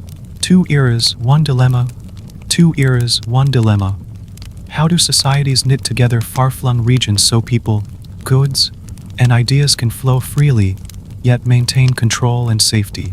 The Royal Road, a marvel of its age, organized into relay stations, one every 15 to 20 miles, it allowed royal couriers, known as ongaria, to ride fresh horses without delay. Herodotus famously recorded that a message could travel from Susa to Sardis in a mere 7 days, whereas ordinary travelers might take 3 months. At each station, fresh horses, provisions, and lodging awaited the messengers. Guards patrolled the road to deter bandits and ensure safe passage. Merchants, pilgrims, and officials all shared in the road's bounty. Tolls were collected, goods exchanged, and information disseminated, binding the empire together. 2 eras, 1 dilemma. 2 eras, 1 dilemma. For Darius, roads functioned as arteries of governance. The satraps, provincial governors, paid taxes in coinage standardized along the route, while Aramaic served as the lingua franca for official decrees. The road became a conduit not only for goods, gold from India, spices from Arabia, textiles from Egypt, but for ideas, legal codes, religious doctrines, and military intelligence. It symbolized Achaemenid unity, regardless of whether a traveler hailed from the edge of Bactria or the fringes of Ethiopia. The Royal Road offered a way to reach the king's court and participate in an imperial economy. 2 eras, 1 dilemma. 2 eras, 1 dilemma. Fast forward some 2,400 years to President Dwight D. Eisenhower's America. Inspired by his experiences with Germany's Autobahn during World War II, Eisenhower envisioned a national highway system capable of mobilizing troops, evacuating cities in emergencies, and spurring economic growth. In 1956, Congress passed the Federal Aid Highway Act, creating the interstate system, over 41,000 miles of divided highways linking major metropolitan areas. Just as Persian couriers changed horses at way stations, modern truckers and motorists use rest areas, refueling stations, and service plazas to recharge and continue their journeys. 2 eras, 1 dilemma. 2 eras, 1 dilemma. Consider an executive at UPS in Louisville, Kentucky, explaining how a package shipped from Los Angeles arrives at your doorstep in Omaha within 2 days. The logistics involve hubs, Knoxville, Tennessee, Chicago, Illinois, and Omaha, Nebraska, stacked much like ancient relay stations. At each hub, packages are unloaded, sorted by destination zip code, and loaded onto fresh trailers. Meanwhile, Interstate 40, 178, 80, and others serve as the modern equivalents of the Royal Road, facilitating rapid, reliable transit. 2 eras, 1 dilemma. 2 eras, 1 dilemma. In both ancient Persia and modern America, roads serve dual purposes: commercial convenience and strategic control. Darius stationed troops at key points, ensuring that governors remained loyal and rebellious regions stayed in check. Likewise, today's interstates enable quick mobilization of emergency services. Ambulances, fire trucks, National Guard convoys, underscoring the highway's role in national security. Yet this expansive connectivity brings dilemmas: policing a vast network, maintaining infrastructure, and balancing local autonomy with central oversight. 2 eras, 1 dilemma. 2 eras, 1 dilemma. Let's zoom in on an emissary of ancient Persia, a royal messenger named Typhros. His assignment: deliver a sealed missive from Susa to Sardis, summoning the satrap of Lydia to appear before the king. On horseback, Typhros gallops from station to station, rarely pausing more than a few hours. He dines on simple fare, bread, dried fruits, goat cheese, supplied at each caravanserai. When he reaches Sardis after 7 days, he presents the letter, averting a potential rebellion with his swift arrival. Today, that same dispatch might arrive via email or satellite, but the principles remain. Infrastructure accelerates governance and forestalls crises. 2 eras, 1 dilemma. 2 eras, 1 dilemma. Compare Typhros' journey to that of Dr. Lisa Tran, a biomedical researcher in Seattle who attends a conference in Tampa, Florida. She boards a morning flight, her suitcase loaded with samples and poster materials. Upon landing, her rental car joins the flow of traffic onto I-275, merging with I-75 and I-4 toward Orlando. Along the way, She stops at a rest area where a local artist's booth sells handmade keychains, echoing ancient Persian merchants hawking textiles and spices at traveler stops. She arrives at the conference in under 10 hours, far faster than any horse could manage. 2 eras, 1 dilemma. 2 eras, 1 dilemma. Yet rapid connectivity also brings unanticipated consequences. When the royal road was extended to the fringes of the Persian Empire, remote tribes suddenly found themselves exposed to central authority, and vice versa. Influenza, smallpox, and other diseases traveled along the road, precipitating occasional plagues that ravaged urban centers. Similarly, America's interstate system facilitated suburban sprawl. Once quiet farmland gave way to strip malls and gas stations, altering local ecosystems. Traffic congestion and air pollution emerged as unintended byproducts of convenience. 2 eras, 1 dilemma. 2 eras, 1 dilemma. Another ancient echo, banditry. Despite royal patrols, some stretches of the royal road remained perilous at night. Brigands hidden among the tall grasses ambushed lone travelers, looting caravans of spices, silks, and coin. To counter this, officials posted higher bounties on criminals and mandated that merchant caravans travel in convoys. In modern times, long-haul truckers on isolated stretches of Interstate 70 or 80 face similar risks: cargo theft, muggings at rest stops, and hazardous weather. Transportation companies now equip drivers with GPS tracking, emergency communication devices, and convoy protocols for high-value loads. 2 eras, 1 dilemma. 2 eras, 1 dilemma. Let's return to Persia for a moment. Around 400 BCE, Herodotus records that the satraps paid for roadway maintenance by contributing a percentage of regional taxes. Each satrap was responsible for a specific segment: repairs after winter rains, clearing fallen rocks from the path, and hosting way stations. This decentralized funding model ensured local buy-in and sustainability. By the time Alexander overthrew Darius, the roads remained in service, and he adopted them to project Macedonian influence. In the United States today, tolls and fuel taxes help fund interstate maintenance. States often pull resources through federal grants, but each state government manages its own stretches, deciding where to repair, widen, or install traffic cameras. 2 eras, 1 dilemma. 2 eras, 1 dilemma. Consider the story of Maria Gonzalez, a small business owner in rural New Mexico. Her bakery trucks daily deliveries of fresh tortillas to markets across the state. When a particularly harsh winter storm closed I-40 for 3 days, Maria's entire supply chain froze. Flour, yeast, and eggs rotted in her warehouse. The lost revenue forced her to lay off employees and delay rent payments. It was a stark reminder that even in the modern era, an impassable road can cripple local economies. Similarly, Persians during the Achaemenid period faced supply disruptions when mountain passes closed under snow.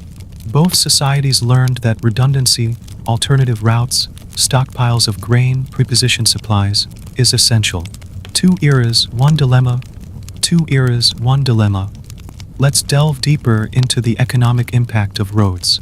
In Lydia, a potter named Glaucos produced distinctive ceramic amphorae, each stamped with his signature.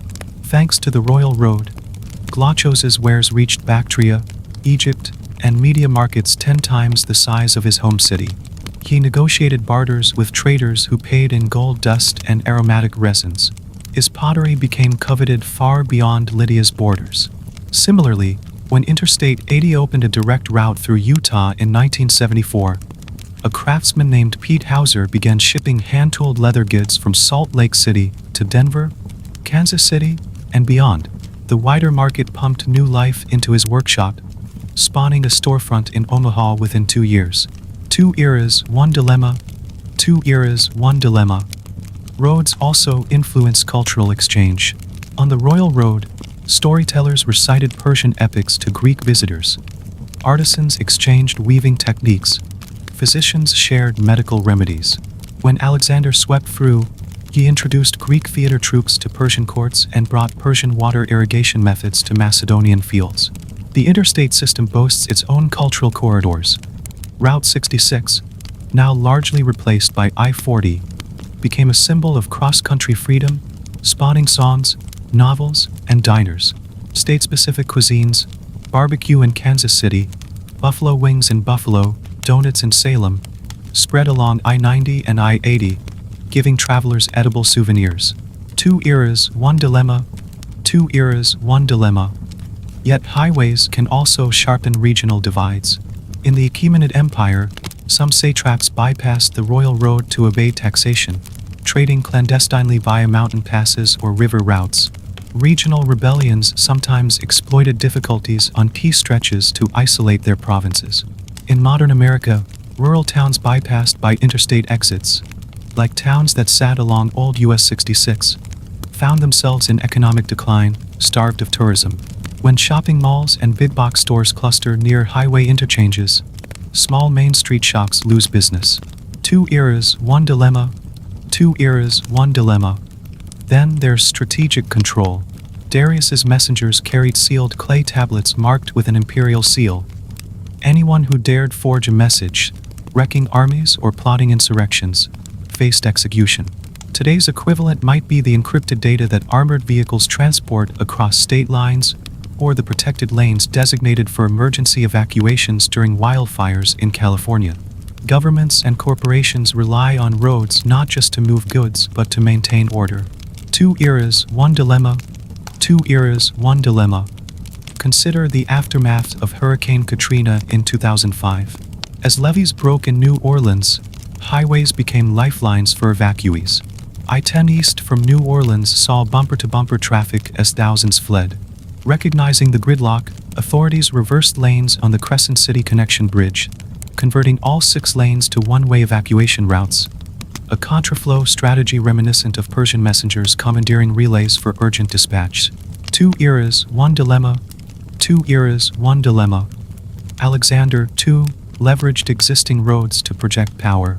After capturing Susa, he dispatched cavalry along the royal road to announce his victory, ensuring that satraps across the empire quickly submitted rather than banding together. Speed and spectacle mattered. A messenger in Persian garb, carrying Alexander's seal, arrived before local governors could coordinate resistance.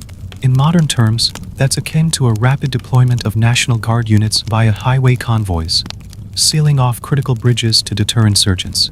Two eras, one dilemma. Two eras, one dilemma. Road building also reflects leadership values. Darius's road projects signaled benevolent role. By ensuring safety and prosperity, he believed satraps would remain loyal. Alexander, impressed, promised to maintain and expand these routes, elevating merchant status and funding new way stations.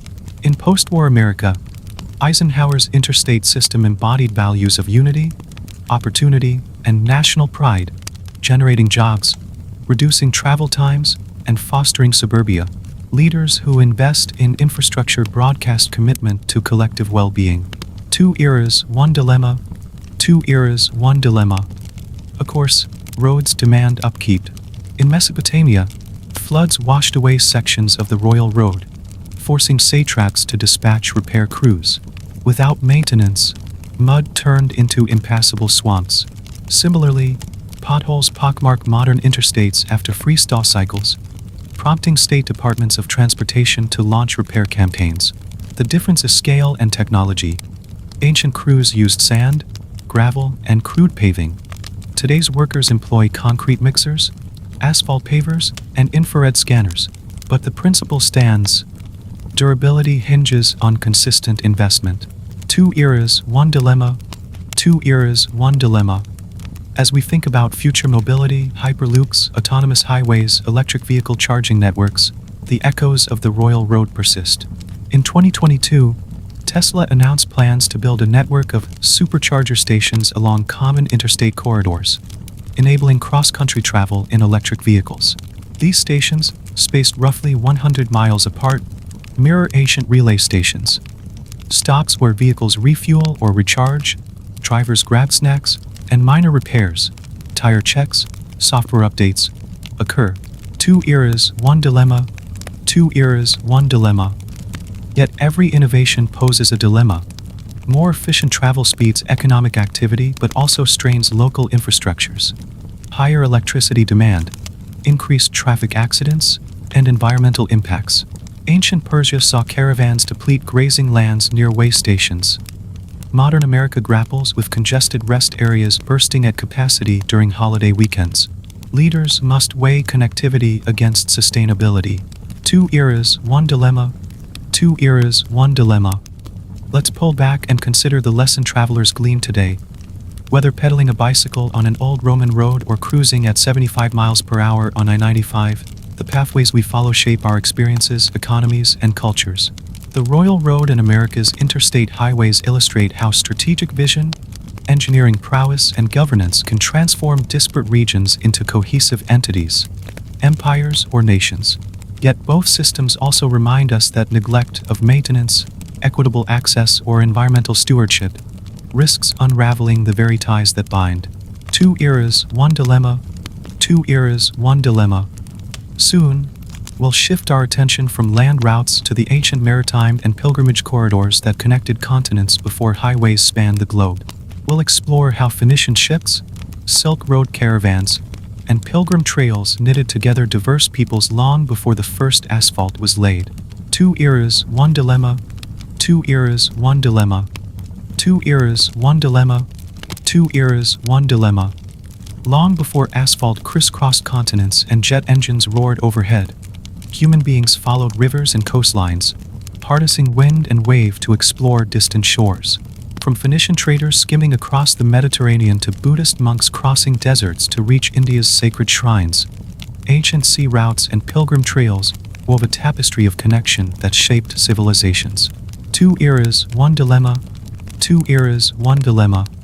In our modern age, where packing a carry-on and boarding a flight can take you halfway around the globe in a day, these ancient journeys offer surprising lessons in resilience, humility, and intercultural respect.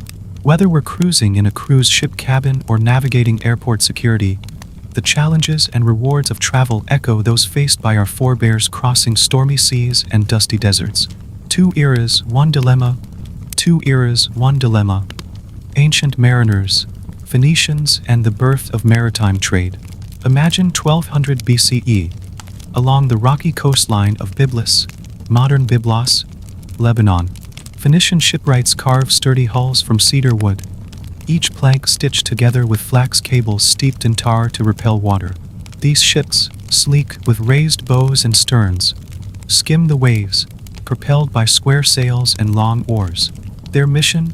Ferry precious cargo, cedar logs, glassware, textiles dyed in royal purples, to distant ports in Cyprus, Crete, and eventually the Pillars of Hercules, the Strait of Gibraltar. Two eras, one dilemma. Two eras, one dilemma. For these mariners, the Mediterranean was both connector and adversary. They navigated by following coastal landmarks, reading birds' flight patterns, and studying the sun's angle. Storms could dash their vessels on hidden reefs, and pirates lurked in sheltered bays.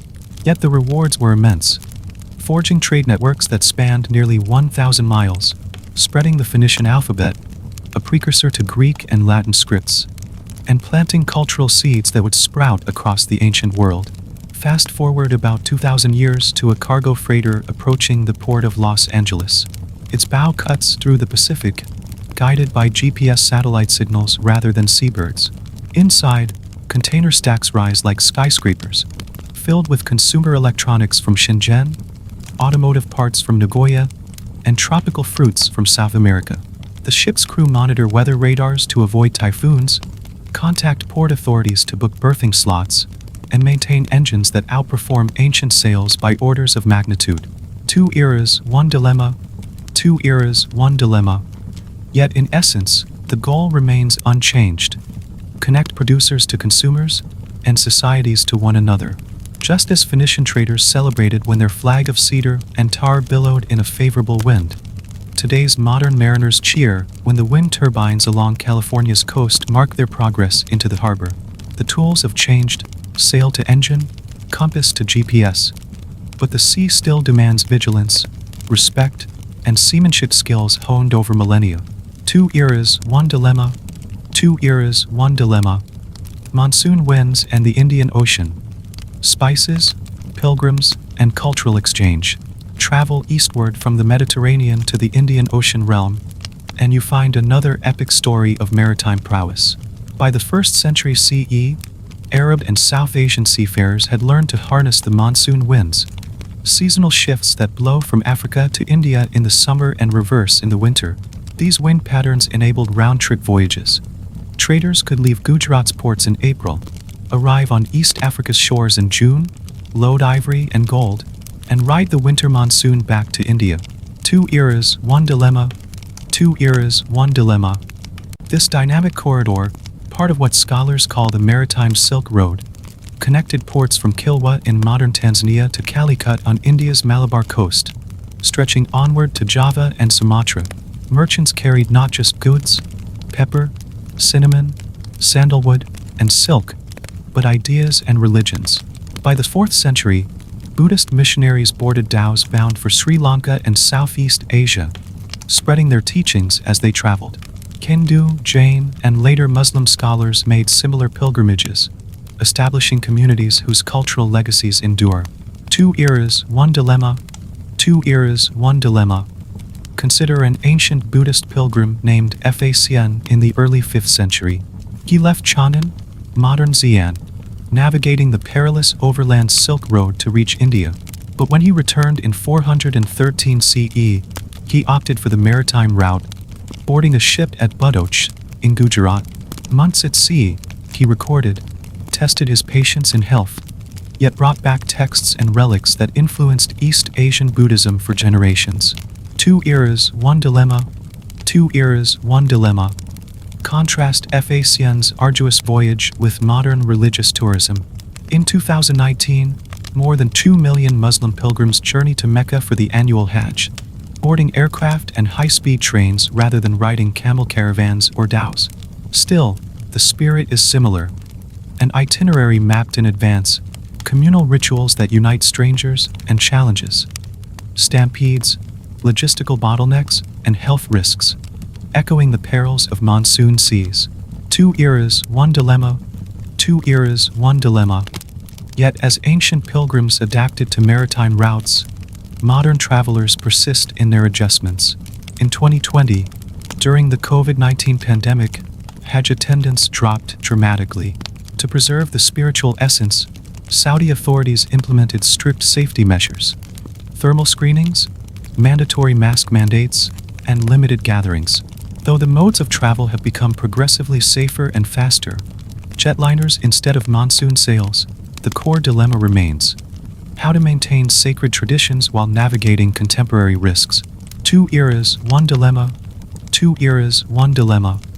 Pilgrimage pathways. From Delphi to Santiago de Compostela, pilgrimages aren't solely maritime. Many began inland, on dusty roads that wound toward holy sites. In ancient Greece, Polyanthony festivals drew worshippers to Delphi, home of the oracle. Devotees walked under the shadow of Mount Parnassus, clutching offerings for Apollo's temple. Today, a traveler might sign up for an Odyssey tour to Delphi, but thousands in antiquity made the trek on foot or mule, gleaning prophecies that shaped political decisions across city-states. 2 eras, 1 dilemma. 2 eras, 1 dilemma. Medieval Europe gave rise to paths like the Camino de Santiago in northwest Spain. By the 11th century, word spread that the remains of St. James lay in Santiago de Compostela. Pilgrims departed from as far as Prague or Rome, walking weeks or months, crossing Pyrenean passes and Galician plains. Albergs, hostels offering simple beds and meals, sprang up along the route, often run by religious orders or hospitable locals. Each dusty pilgrim, wearing a scalloped shell as a badge, carried a sense of shared purpose. 2 eras, 1 dilemma. 2 eras, 1 dilemma. In 2022, over 350,000 people completed the Camino, many first-timers drawn by social media photos or the quest for personal transformation. Amid smartphones and GPS apps, hikers still share jamon bocadillos at rustic albergs and swap stories by flickering candles. 2 eras, 1 dilemma. 2 eras, 1 dilemma. Like ancient Greek worshippers seeking Delphic guidance, modern pilgrims pursue spiritual fulfillment, albeit with lighter packs and modern maps. The pilgrimage's structure, stage by stage, town by town, has shifted little over a millennium, underscoring that some journeys transcend technological leaps. Two eras, one dilemma. Two eras, one dilemma. From Silk Road pilgrims to modern backpackers, the Silk Road's overland pathways also formed pilgrimage routes. In 6th century China, Buddhist monks like Xuanzang braved the Taklamakan Desert to reach Nalanda University in India. He returned in 649 CE carrying sutras that seeded Chinese Buddhism's golden age. His caravans camped at oasis towns, Dunhuan, Kashgar, where travelers exchanged goods, heard sermons, and replenished water supplies. Two eras, one dilemma. Two eras, one dilemma. These days, a young backpacker from London might board a flight to Urumqi, rent a 4x4 jeep, and drive to the ruins of Dunhuang's Mogeo caves, the storied grottos where Xuanzang gathered manuscripts. Equipped with solar panels and satellite phones, the traveler sets up camp near sand dunes, posts drone footage online, and uses a solar-powered charger for devices. While the contexts have changed, Wi-Fi instead of papyrus scrolls, lightweight tents rather than camel caravans, the essential pursuit remains: reconnecting with history, forging camaraderie with fellow wayfarers, and testing personal limits against vast landscapes. Two eras, one dilemma. Two eras, one dilemma. Navigating turbulence, piracy, and modern maritime hazards. Ancient seafarers warned of piracy off the coast of Cilicia and Cyprus. Merchant vessels zigzagged along guarded channels, sometimes hiring armed escorts, precursors to modern naval convoys. The Sea Peoples, a confederation of pirates and raiders around 1200 BCE, struck Egyptian and Levantine ports, sowing chaos. In response, rulers built coastal fortresses and formed alliances to patrol the waters. Two eras, one dilemma. Two eras, one dilemma. Piracy never entirely vanished. In the 17th century, pirates like William Kidd and Henry Morgan terrorized shipping lanes in the Caribbean. Their exploits fueled both fear and fascination, inspiring legends of buried treasure. Ship captains outsourced security to privateers, essentially state-sanctioned pirates, blurring lines between commerce and crime. Two eras, one dilemma. Two eras, one dilemma. In the 21st century, Somali piracy erupted along the Horn of Africa. Modern merchant ships, despite radar and armed security teams, faced hijackings by armed groups operating from speedboats. In response, navies from multiple countries formed a combined task force to patrol the Gulf of Aden. Shipping companies adopted best management practices, sailing with extra lookouts, using razor wire at deck levels, and maintaining citadels, hardened rooms, where crews could shelter. Two eras, one dilemma. Two eras, one dilemma. Yet even with advanced tech, the sea remains unpredictable. In March 2021, the container ship Ever Given lodged in the Suez Canal, blocking the crucial waterway for 6 days. The result: billions of dollars in delayed cargo, supply chain snarls, and a stark reminder that when a single vessel falters, global trade can stall. Ancient Persians faced their own bottlenecks when silting altered river courses, stalling trade caravans and naval units. Both stories teach that redundancy, alternative routes, and contingency plans is essential. Two eras, one dilemma. Two eras, one dilemma. Pilgrim plagues and pandemic precautions. Pilgrimages have long risked epidemics. In 632 CE, prophetic traditions describe pilgrims at Mecca during the final days of Prophet Muhammad's life, where the close quarters of camping tents facilitated disease transmission. By the 14th century, the Black Death spread along pilgrimage routes, carried by fleas on rodents, but also by travelers moving from shrine to shrine. Two eras, one dilemma. Two eras, one dilemma. More recently, in 2020, the global COVID-19 pandemic grounded pilgrimages. The Vatican closed St. Peter's Basilica, and the annual Hajj was limited to a few thousand residents. Mosques in Mecca and Medina imposed strict crowd controls, temperature screenings, and mandatory masks. Meanwhile, the Camino de Santiago saw record low numbers. Many churches along the trail remained shuttered. Two eras, one dilemma. Two eras, one dilemma. Yet innovative adaptations emerged. Virtual pilgrimages live-streamed from holy sites, small, micro-pilgrimages, where local congregations walked short distances holding candles in vigil. The pandemic reminded modern travelers of historical vulnerabilities and the resilience of faith communities that adapted rather than abandoned their traditions. Two eras, one dilemma. Two eras, one dilemma. Modern travel wisdom, cultural humility, and sustainability. Across millennia, travelers have confronted two core tensions: how to navigate unfamiliar cultures respectfully, and how to balance exploration with sustainability. Ancient sailors offered gifts to local deities, olive oil to Poseidon, incense to Melkart, to secure safe passage. Pilgrims left offerings at temples, repaying hospitality with donations. Two eras, one dilemma. Two eras, one dilemma. In modern terms, travelers honor cultural humility by learning a few phrases in the local language, supporting indigenous artisans by purchasing crafts, and choosing eco-certified tour operators that minimize environmental footprints.